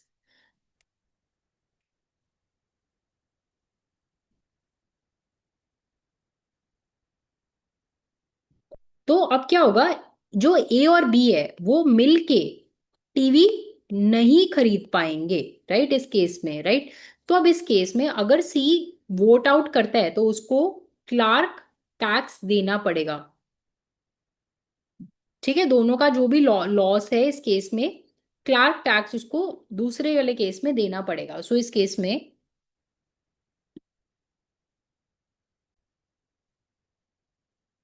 सो इस केस में इसको क्लार्क टैक्स देना पड़ेगा. कितना देना पड़ेगा इसको हम फॉर्मली आगे एक एग्जांपल के साथ देंगे. अभी के लिए बस इतना समझना जरूरी है कि यहाँ एक टैक्स होता है जिसको हम क्लार्क टैक्स बोलते हैं, ठीक है.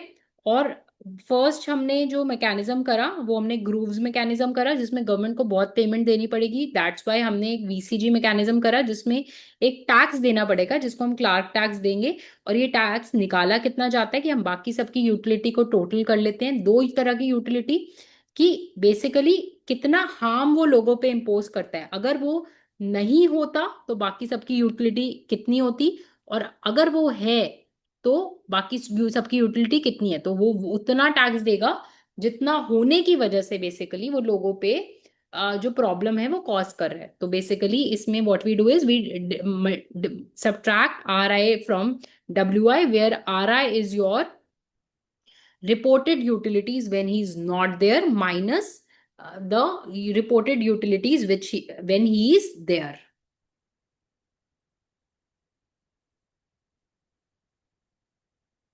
एंड ये जो क्लार्क टैक्स है हमेशा पॉजिटिव आना चाहिए, या तो जीरो आएगा या पॉजिटिव आएगा, नेगेटिव नहीं हो सकता, क्योंकि नेगेटिव का मतलब ये है उसके होने से लोगों को फायदा हो रहा है। तो ये क्लार्क टैक्स नेगेटिव कब आएगा, जब ये डब्ल्यू आई ज्यादा है, यानी कि डब्ल्यू आई ज्यादा है मतलब उसके होने से लोगों को बेसिकली फायदा हो रहा है, तो दैट कैन नॉट हैपन। उसके जब आर आई ज्यादा होगा यानी कि उसके ना होने से लोगों को ज्यादा फायदा होगा, तभी वो टैक्स देगा। तो this has to be greater than zero. अगर ये क्लार्क टैक्स जो है -0 लेस देन जीरो है, तो यानी ही पेज नो टैक्स। वो टैक्स सिर्फ तभी देगा जब उसके होने की वजह से लोगों को उसके ना होने की वजह से, उसके कंट्रीब्यूट ना करने की वजह से लोगों का जो आर आय है वो कम हो गया है, और उनको नुकसान हो रहा है। तो he will pay Clarke tax equal to the harm he is causing to others, harm to others. इसमें हमने कैलकुलेट नहीं करा, हम आगे वाले पोर्शन में करेंगे। So now let's come to the example. ये तो हमने बेसिक क्लार्क टैक्स कर लिया, वीसीजी का मैकेनिज्म समझ लिया। अब हम वीसीजी के एग्जाम्पल में हम दो एग्जाम्पल्स करेंगे, एक रूममेट्स और टीवी, रूममेट्स एंड टीवी, जिसको हम अभी आगे करेंगे। और एक हम करेंगे, इसको हम बोलते हैं विक्री ऑक्शन। तो हम वीसीजी के दो एग्जाम्पल करें। फर्स्ट इसको समझते हैं ये ऑक्शन है क्या। इस ऑक्शन में क्या होता है, वी नो ऑक्शन में क्या होता है, जो हाईएस्ट बिडर होता है वो बेसिकली वोट करता है, ठीक है।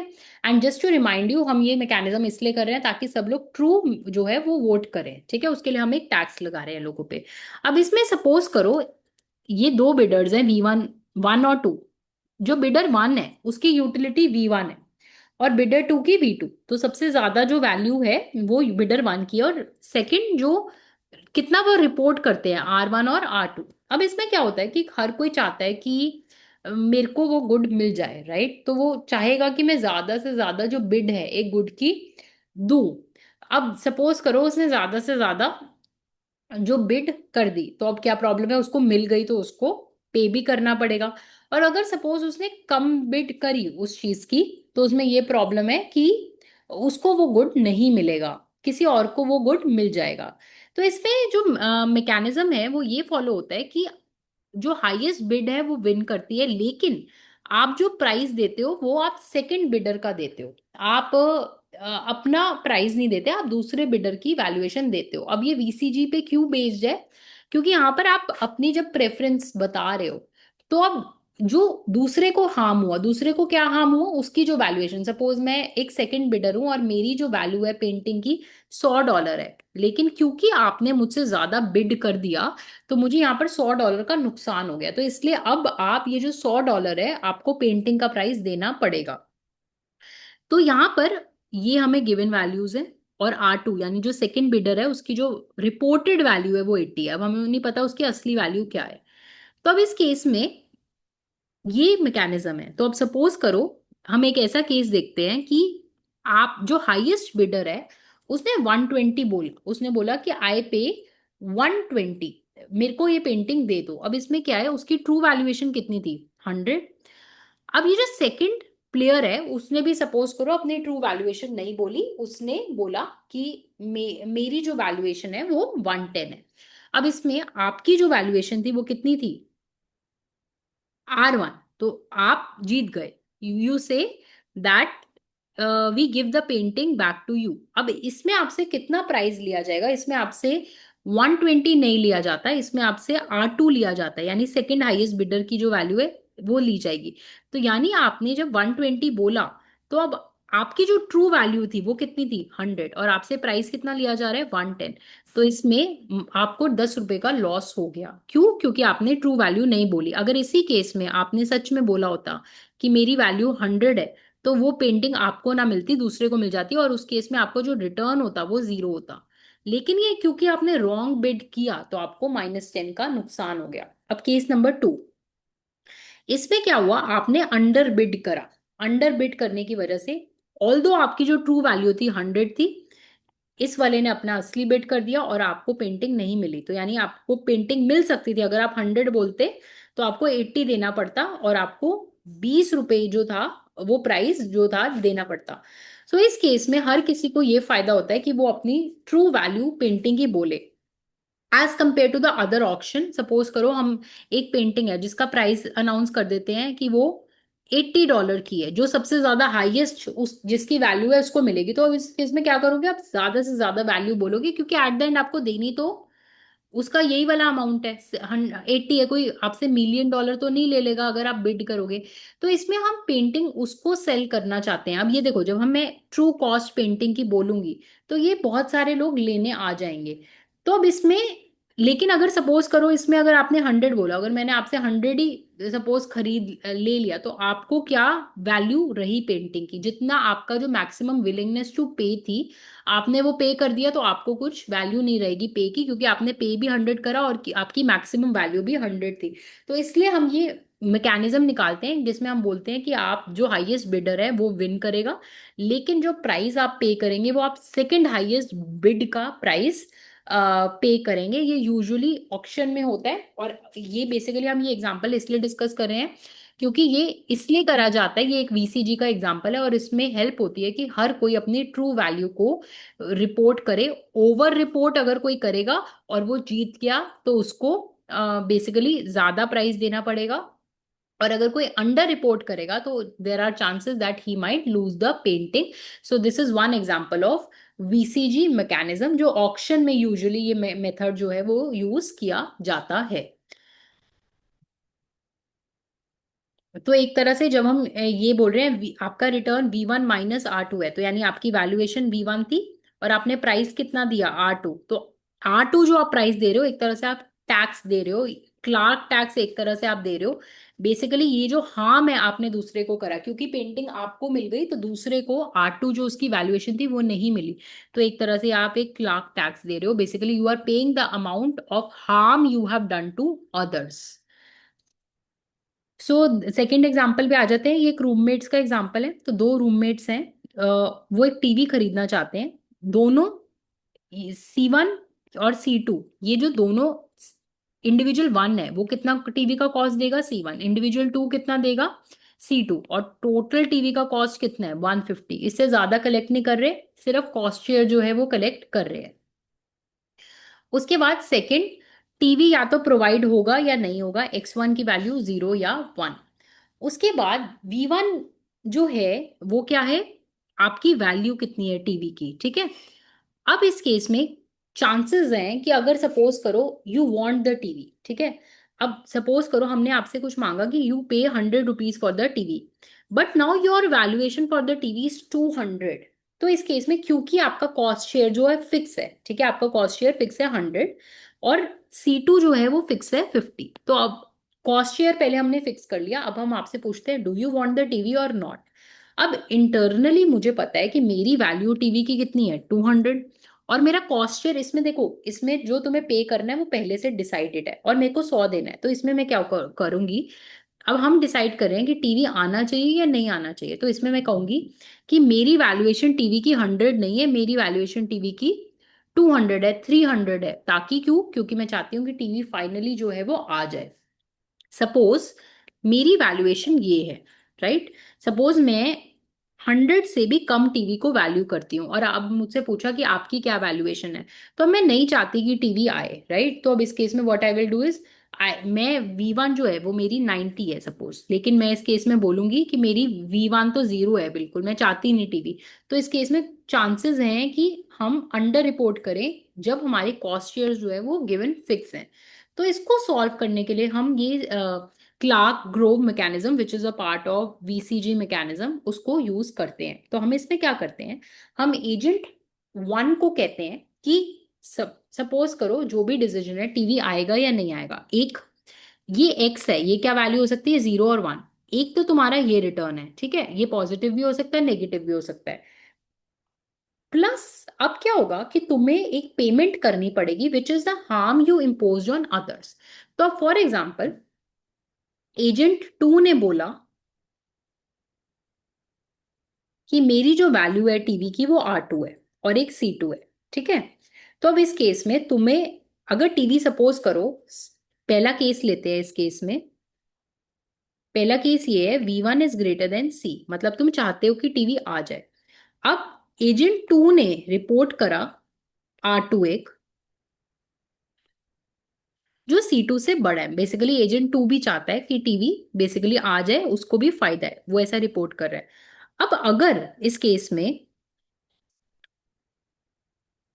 टीवी आ गया, राइट, अब और टीवी नहीं भी आया तो तुम्हें उनको एक टैक्स देना पड़ेगा, और वो जो पेमेंट है वो क्लार्क टैक्स के इक्वल है। अब इसमें क्लार्क टैक्स निकालते हैं, लास्ट वाले एग्जांपल में भी हमने क्लार्क टैक्स निकाला था।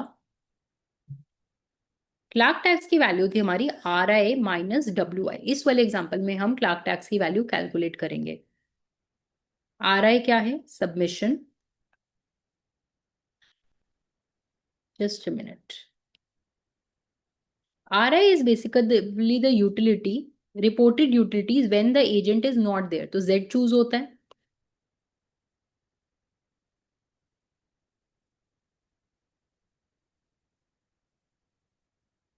माइनस X चूज होता है जब agent I is there, agent one की बात कर रहे हैं इसमें। तो अब इस केस में सपोज करो कि एजेंट वन, दो एजेंट है, एजेंट वन नहीं है। तो अब इस केस में एक्स की जगह जो वेरिएबल चूज होगा वो वाई होगा, मतलब टीवी आएगा या नहीं आएगा। सपोज वो नहीं है, ठीक है, ये काउंटर फैक्चुअल है, वो है obviously, but it's a counter factual, तो आउटकम जो चूज होगा वो वाई चूज होगा। अगर टीवी आ भी सकता है, नहीं भी आ सकता, और हमें पता है अगर टीवी आया इस केस पे तो रिटर्न क्या होगा, R2 - C2। और टीवी नहीं आया तो इसमें y की वैल्यू हो सकता है 0 हो जाए, ठीक है। हम y क्यों कह रहे हैं, क्योंकि इसमें एजेंट वन नहीं है। माइनस इसमें हम इसमें एक टर्म लगाएंगे maximising with respect to y, मतलब कि हम अभी y वो सिचुएशन है जब एजेंट वन नहीं है, तो y की वैल्यू क्या हो सकती है, 0 और 1। तो अभी मेरे को चूज करना है कि मेरे को टीवी लेना है या नहीं लेना, तो ये that is y maximising with respect to 1। Minus जब एजेंट वन है, तो अब जब एजेंट वन है तो उस केस में मेरा रिटर्न क्या होगा, कोई भी इंसान, इसका रिटर्न क्या होगा, R2 - C2, एजेंट टू का रिटर्न एक्स। यानी जब एजेंट वन है तो कौन सा पब्लिक गुड चूज कर रहे हैं, एक्स। जब एजेंट वन नहीं है तो हम वाई चूज कर रहे हैं। अब ये जब एजेंट वन नहीं है तो वाई की वैल्यू कुछ भी हो सकती है, अभी हमें नहीं पता कि क्या वो चूज करेगा, लेकिन जब एजेंट वन है तो एक्स चूज होगा, और इस केस में ये रिटर्न है। अब ये एक टैक्स जो है हम एजेंट वन से लेंगे, तो अब इससे क्या होगा, जब एजेंट वन अपना पे ऑफ मैट्रिक्स बनाएगा तो सपोज टीवी आने या ना आने से उसकी यूटिलिटी क्या होगी, V1 - C1। V1 is basically the utility he gets from the TV, -C1 मतलब उसकी कॉस्ट टीवी की। अब देखो ऐसा भी हो सकता है कि उसका जो C1 है it is greater then V1, right, this can also happen. But इस टाइम वो सिर्फ अपनी कॉस्ट को नहीं देखेगा, वो और भी चूज, एक्स, एक्स क्यू। अब देखो अगर टीवी आएगा ही नहीं तो ये ऑटोमेटिकली 0 हो जाएगा, तो एक्स की वैल्यू 1 भी हो सकती है, 0 भी हो सकता है। नाउ माइनस हम इससे क्लार्क टैक्स ले रहे हैं वीसीजी मैकेनिज्म के अंडर। ये क्लार्क टैक्स जो हमने निकाला इसमें से माइनस करेंगे। देखो देखो यहाँ पर ये दो टर्म्स है, एक ये और ये। अब ये जो माइनस माइनस है ये प्लस हो जाएगा, ये सेकंड टर्म को मैं पहले ले रही हूँ क्लार्क टैक्स की। ये यहाँ पर माइनस है, यहाँ पर भी माइनस है, तो इसको प्लस हो जाएगा। यहाँ पर प्लस है, ये माइनस हो जाएगा, माइनस मैक्स वाई। अभी मैंने वाई चूज करना है, यानी जब वो नहीं होगा तो वो क्या चूज करेगा। सो अब यहाँ पर तीन टर्म्स आ जाती हैं इसके पे ऑफ मैट्रिक्स में। एक ये उसका खुद का रिटर्न, ठीक है। और अगर मैं सेकंड टर्म को देखूं जो क्लार्क टर्म से मैंने निकाली है, ये किसका रिटर्न है? R2 - C2 किसका रिटर्न है? This is the return of agent number 2। तो यानी कि हम ये देखते हैं ये क्लार्क टैक्स लगाने की वजह से इसकी जो पे ऑफ मैट्रिक्स है, अगर मैं क्लार्क टैक्स नहीं निकालती तो ये सिर्फ अपनी यूटिलिटी के बेसिस पे चूज करता कि मुझे टीवी चाहिए या मुझे टीवी नहीं चाहिए। बट ये टैक्स लगाने की वजह से अब उसको ये भी देखना पड़ेगा कि एजेंट 2 को टीवी चाहिए या नहीं। क्योंकि सपोज करो उसने सिर्फ ये देखकर चूज कर लिया होता, सपोज करो उसका V1 शुड बी, अगर ये होता उसने टीवी चूज कर लिया होता, लेकिन अब क्या है, एजेंट 2 को टीवी नहीं चाहिए, R2 < C2। तो अब क्या हो गया, एजेंट 2 को तो नुकसान हो गया ना इसके बिहेवियर से, क्योंकि इसने चूज करा कि टीवी आना चाहिए, जिस वजह से सपोज टीवी आ गया। अब टीवी आने की वजह से एजेंट 2 को नुकसान हो गया, तो अब इस नुकसान की इस केस में इसको भरपाई करनी पड़ेगी by the way of Clarke tax. तो अगर इसको टीवी चाहिए और एजेंट 2 को टीवी नहीं चाहिए, अब ये सोचेगा कि मेरे को उसको हार्म के लिए कंपनसेट करना पड़ेगा। तो इस केस में उसका यूटिलिटी फंक्शन अब क्या करेगा, वो ही मैक्सिमाइजेस दिस। इसको मैं क्लियरली एक बार लिख रही हूं।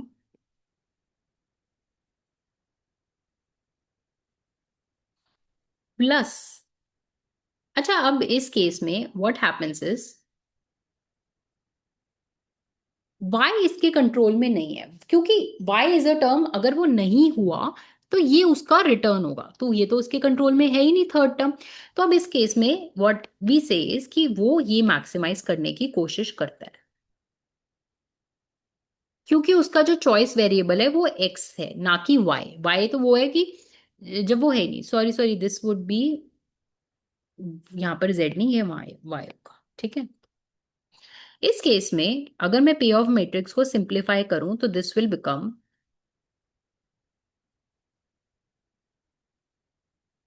Into x. तो यानी कि हम देख रहे हैं ये टोटल, ये क्या है, total value of agent 1 plus total value of agent 2 minus total cost of TV. तो यानी टीवी कब आएगा, जब दोनों की वैल्यूज का सम इज ग्रेटर देन दोनों की कॉस्ट का सम। तो यानी वो किसकी तरह बिहेव कर रहा है, वो सोशल प्लानर की तरह बिहेव कर रहा है because of this Clarke tax. तो टीवी कब आएगा, जब, और ये V1, अब इसको चूज करना है कि ये V1 क्या रिपोर्ट करे। देखो अगर इसमें इसने क्या करा, अगर इसने V1 जो है वो अंडर रिपोर्ट कर दिया, ठीक है, तो अंडर रिपोर्ट करने की वजह से टीवी नहीं आएगा। अगर उसको चाहिए भी, अगर उसने ओवर रिपोर्ट कर दिया तो इस केस में टीवी आ जाएगा। और अगर टीवी आ गया और अगर दूसरे को भी टीवी चाहिए तो दैट इज फाइन, बट अगर दूसरे को टीवी नहीं चाहिए, उसने ओवर रिपोर्टिंग की वजह से टीवी आ गया, तो उसको यहाँ पर एक क्लार्क टैक्स भी देना पड़ेगा। तो इस वजह से वो R2 को भी मैक्सिमाइज करना चाह रहा है, यानी कि वो ये भी चाह रहा है कि एजेंट 2 की यूटिलिटी भी मैक्सिमाइज हो, यानी टीवी तभी आएगा जब दोनों की utility is greater then total cost. अगर ये हमने क्लार्क टैक्स नहीं होता तो टीवी आने की कंडीशन ये होती, वो वोट करता कि टीवी आएगा जब ये कंडीशन फुलफिल होती, लेकिन अब क्लार्क टैक्स की वजह से he will vote for TV if this condition is satisfied, which is a condition which the planner would see.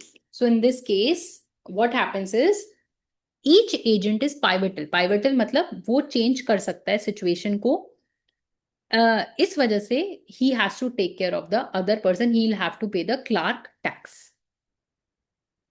अब इसमें मैंने basically in order to explain you some things I have mention some cases, these are not in books but for better understanding you can do that. तो इसमें situation number 1 है कि suppose करो यहाँ पर क्या है कि दोनों टीवी चाहते हैं, ठीक है।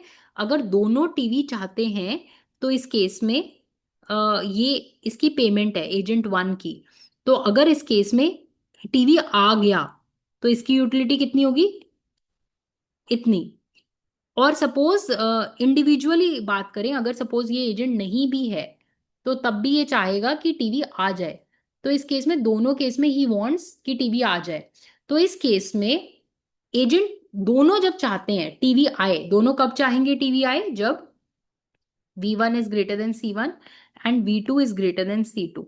तो इस केस में दोनों चाहते हैं आए, पर कोई भी अकेले टीवी को परचेज नहीं कर पा रहा, तो दोनों एक दूसरे के लिए हार्मफुल है और कोई भी क्लार्क टैक्स जो है इस केस में पे नहीं करेगा। लेकिन सपोज हम एक और केस डिस्कस कर रहे हैं इसमें, तो ये केस क्या है कि इसमें क्या होता है कि एक एजेंट तो चाहता है टीवी आ जाए, ठीक है, ये केस बेसिकली समझाने के लिए डिस्कस करा है। दूसरा एजेंट जो है वो, उसका जो कॉस्ट है that is greater then R2, तो वो चाहता नहीं है टीवी आए। तो अब क्या होता है कि सपोज करो ये इसने सिर्फ अपना पे ऑफ देखा, उसने बस ये देखा और उसने वोट करा कि टीवी आ जाए। तो अब इस केस में टीवी आ गया तो उसको एक पेमेंट करनी पड़ेगी which is equal to the Clarke tax, और ये पेमेंट हमने निकाली थी पुराने उसमें।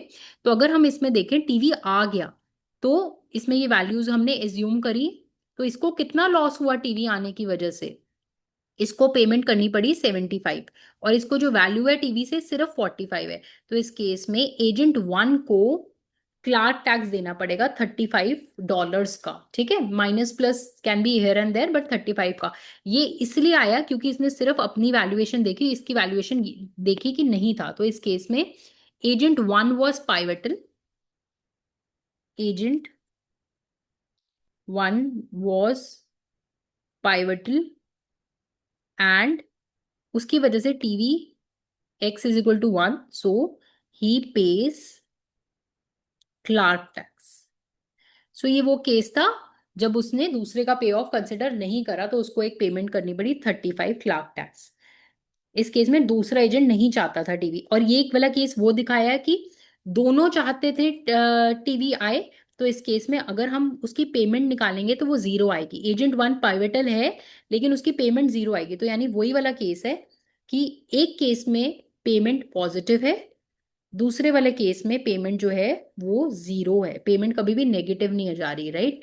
तो ये दोनों केसेस है, इसमें दोनों चाहते थे टीवी आए और इसमें एक नहीं चाहता था टीवी आए। तो इसमें क्योंकि टीवी आया उसने दूसरे की प्रेफरेंसेस को नहीं देखा, तो उसको एक क्लार्क टैक्स देखना देना पड़ा।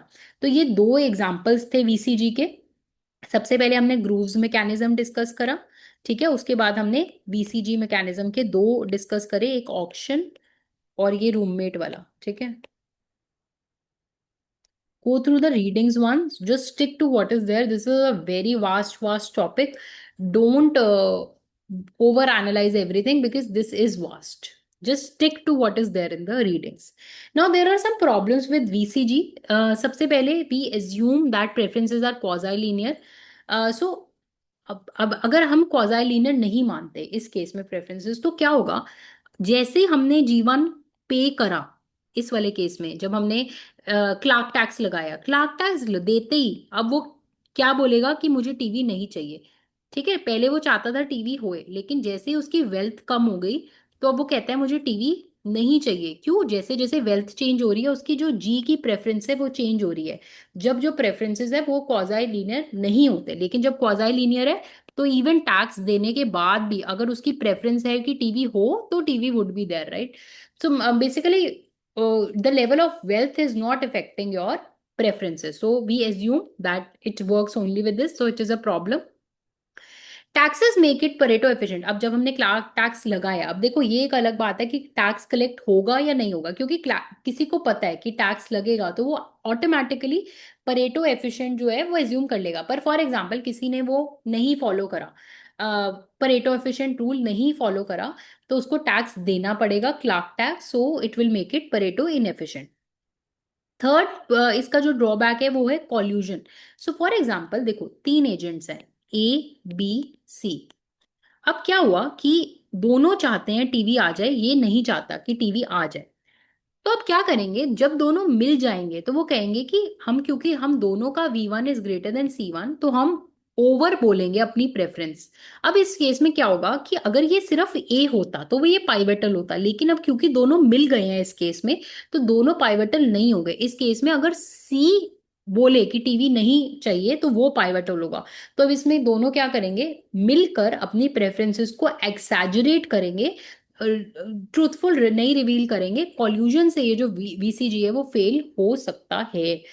उसके बाद equity and efficiency trade off, देखो जितना जो वीसीजी से आउटकम आएगा, ठीक है, ये तो सच है कि वो परेटो एफिशिएंट एक जो पॉइंट है वो आ रहा है, लेकिन उसके बावजूद फॉर एग्जाम्पल अभी पुराने वाले एग्जाम्पल में दिस वॉज द थिंग, तो इसमें ऑब्वियसली टीवी नहीं आएगा। अगर दो एक इंसान दूसरी की प्रेफरेंसेस भी टेक केयर करेगा तो टीवी नहीं आ रहा। लेकिन at the same time for example there is a person who is very very rich, जिसका जो V1 है वो बहुत हाई है, तो इवन क्लार्क टैक्स देने के बावजूद एफिशिएंसी तो अचीव हो जाएगी। उसने टैक्स दे दिया और टैक्स देने के बाद भी टीवी आ गया, लेकिन सेकंड पर्सन है, उसकी प्रेफरेंसेस टीवी तो नहीं थी, राइट? तो उसको तो टैक्स भी दिया लेकिन उसको तो टीवी बेसिकली कॉस्ट पे करनी पड़ी ना, उसको तो नुकसान हो गया। तो ऑल्दो ये जो आउटकम है टीवी आने का, उसने पेमेंट देकर टीवी, एक्स्ट्रा पेमेंट देकर टीवी ले आया क्योंकि वो बहुत रिच था, तो इससे एफिशिएंसी तो अचीव हो गई। क्यों? क्योंकि आई एम रिच, आई पे the tax and I get the TV. But ये जो सेकंड पर्सन है, जरूरी नहीं है कि इसको जो टैक्स है वो रीडिस्ट्रीब्यूट होगा। तो यहाँ पर may be he does not want the TV, तो यानी ये इक्वल डिस्ट्रीब्यूशन नहीं है, उसके जो राइट्स हैं उसका टेक केयर नहीं करा। See money can't fulfil the fairness aspect, just because उसने टैक्स दे दिया doesn't mean that he can buy the TV. This is very similar to pollution tax. कोई भी फैक्ट्री है, उसने पॉल्यूशन करके टैक्स दे दिया, that just does not justify the pollution that he does, right? So बाकी सब जिनको वो पॉल्यूशन को बेयर करना पड़ रहा है, हो सकता है कि उनके लिए ये इक्वल नहीं है, तो दैट मीन्स एफिशिएंसी तो अचीव हो रही है लेकिन इक्विटी इस केस में अचीव नहीं हो रही। और हमें पता है कि जहां भी टैक्स लगते हैं उसकी जो एफिशिएंसी है वो फ्री मार्केट्स में नहीं अचीव होती। So these are the problems with VCG. Now there's a very last topic which is Lindell pricing. ठीक है, Linden pricing में what we are trying to do is basically we are Lindell, what he is doing is he is assuming कि लोग अपना truthful जो revolution है वो करेंगे। ठीक है, तो जब लोग अपना ट्रूथफुल रेवोल्यूशन करेंगे अपनी प्रेफरेंसेस का, तो ही ट्राइज टू डिटरमाइन कि क्या लेवल ऑफ पब्लिक गुड जो है वो ऑप्टिमम में डिसाइड होता है। So let's try to do that.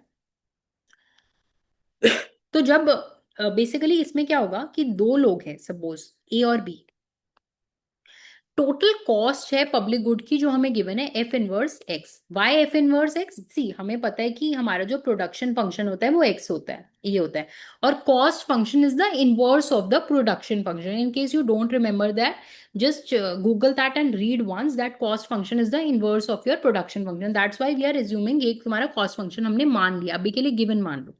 अब हमने बोला कि जो भी पब्लिक गुड की कॉस्ट है, ठीक है, आप उसका अल्फा शेयर दोगे, और अल्फा ए शेयर, और जो बी है उसका अल्फा बी शेयर देगा। ठीक है, अब ये जो शेयर्स आपने बता दिए, तो उस शेयर्स के बाद बेसिकली आपको x amount of public good जो है वो मिल जाएगा। तो इससे let's see what will be the condition of public good in this case.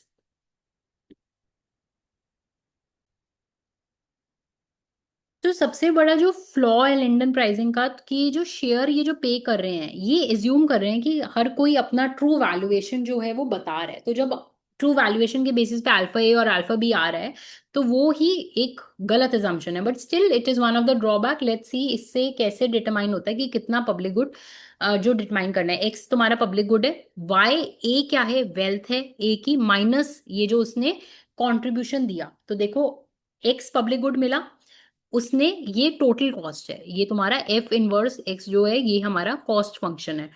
Cost का कितना पोर्शन उसने दिया, अल्फा ए, और अल्फा ए कैसे डिटरमाइन होगा, जितना उसका बेसिकली जो उसको वैल्यू मिल रही है उस गुड से उस हिसाब से। तो ये वेल्थ में से ये माइनस कर दिया कंट्रीब्यूशन, तो ये तुम्हारा बची हुई वेल्थ आ गई वाई ए स्टार। अब यहाँ पर what we will do is we will try to maximise, maximise करेंगे तो utility of A with respect to X करेंगे। एक्स तुम्हारा पब्लिक गुड है तो ये आया, ये उसके बाद ये कॉमा करके whatever is there in the function. So it's see it's a function of two variables, one is your X and the other is this X. यहाँ पर एक्स है तो यहाँ पर दूसरा टर्म जब हमने मैक्सिमाइज करा तो why we are see it is a function of two variables, तो चेन रूल लगेगा, चेन रूल लगा, लेकिन यहाँ पर अल्फा के सामने ए है, ये वाई ए का डिफ्रेंसिएशन वन हो गया, माइनस ये अल्फा ए इंटू इस पार्ट का डिफ्रेंसिएशन। अब now one thing before we move to this differentiation, जब भी हम किसी भी इनवर्स फंक्शन का डिफ्रेंसिएशन करते हैं, सपोज मैंने इसको डिफरेंशिएट करा तो this is equal to 1/f dash. So इसका जो डेरिवेटिव है 1 इसका डेरिवेटिव, जब भी हमें किसी इनवर्स का, ये it is a rule of basically differentiation. So now ये जब हमने सॉल्व किया, you get the this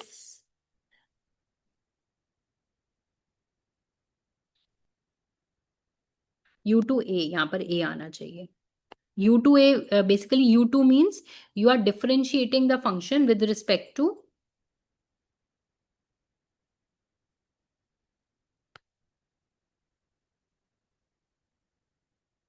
the other good, right? So there are two goods. One is good one, which is your x, and good two, which is your wealth, that is your y. ठीक है? So u2a means you are differentiating the utility with respect to y. तो यहाँ पर दोबारा से chain rule लगा। सबसे पहले अगर यहाँ फंक्शन में देखें तो x आर्ग्यूमेंट है, तो यहाँ पर ua1 मीन्स x के रिस्पेक्ट में, माइनस y बिकॉज ये सेकेंड आर्ग्यूमेंट ये इसके रिस्पेक्ट में करा, देन माइनस this term. अब now here this whole function, this is good number 2, this. So that is why जब हम इसका डिफरेंशिएशन करेंगे तो this would be ua direct, but जब हम इस पोर्शन का डिफरेंशिएशन करेंगे तो यहाँ सबसे पहले plus u2a, then you move on, उसके बाद यहाँ एक माइनस आ जाएगा, minus alpha a into 1/f dash, ऐसे होगा इसका। That is why. Why u2a? Because this is basically differentiating utility of a with respect to the second argument which is there in the function. और उसके बाद उस argument का अंदर वाला simple chain rule. So this is your, this here is your MRS of a, alpha a upon f dash. उसी तरह अगर हम b का फंक्शन ले लेंगे तो ये आ जाएगा। अब हमें पता है कि जो हमारी कंडीशन है वो क्या है, दोनों का MRS plus plus marginal cost.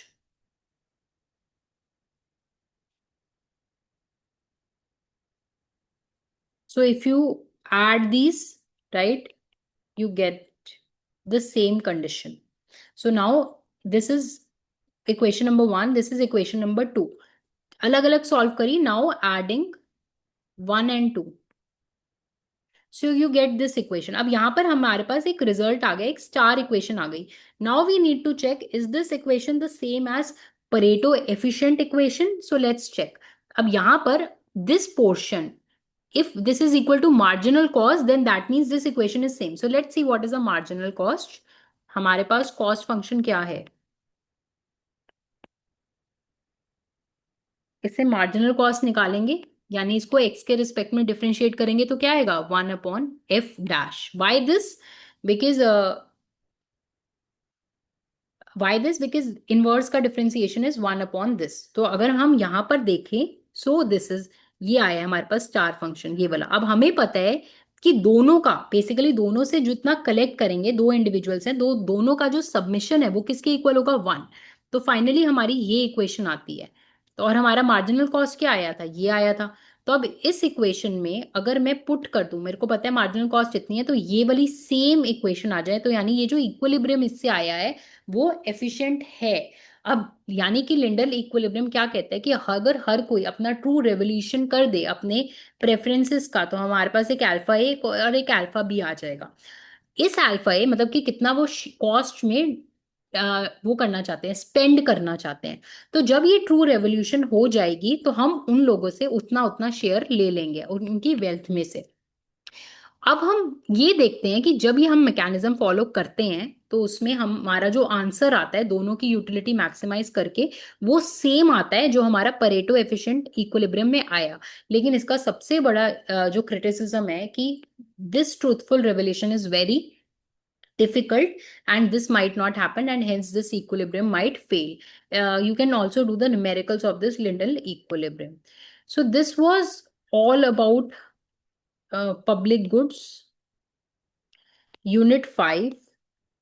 So one thing to note is that you might find this unit 5 a little tricky in the sense that ये जो VCG mechanism and all this, but the whole point is that stick to the readings, stick to what is there, and don't try to deviate, because there is a lot of mechanisms that are there in VCG. VCG itself is a very broad thing. And इसमें जैसे हमने दो rules करे, एक auction, एक हमने roommates वाला।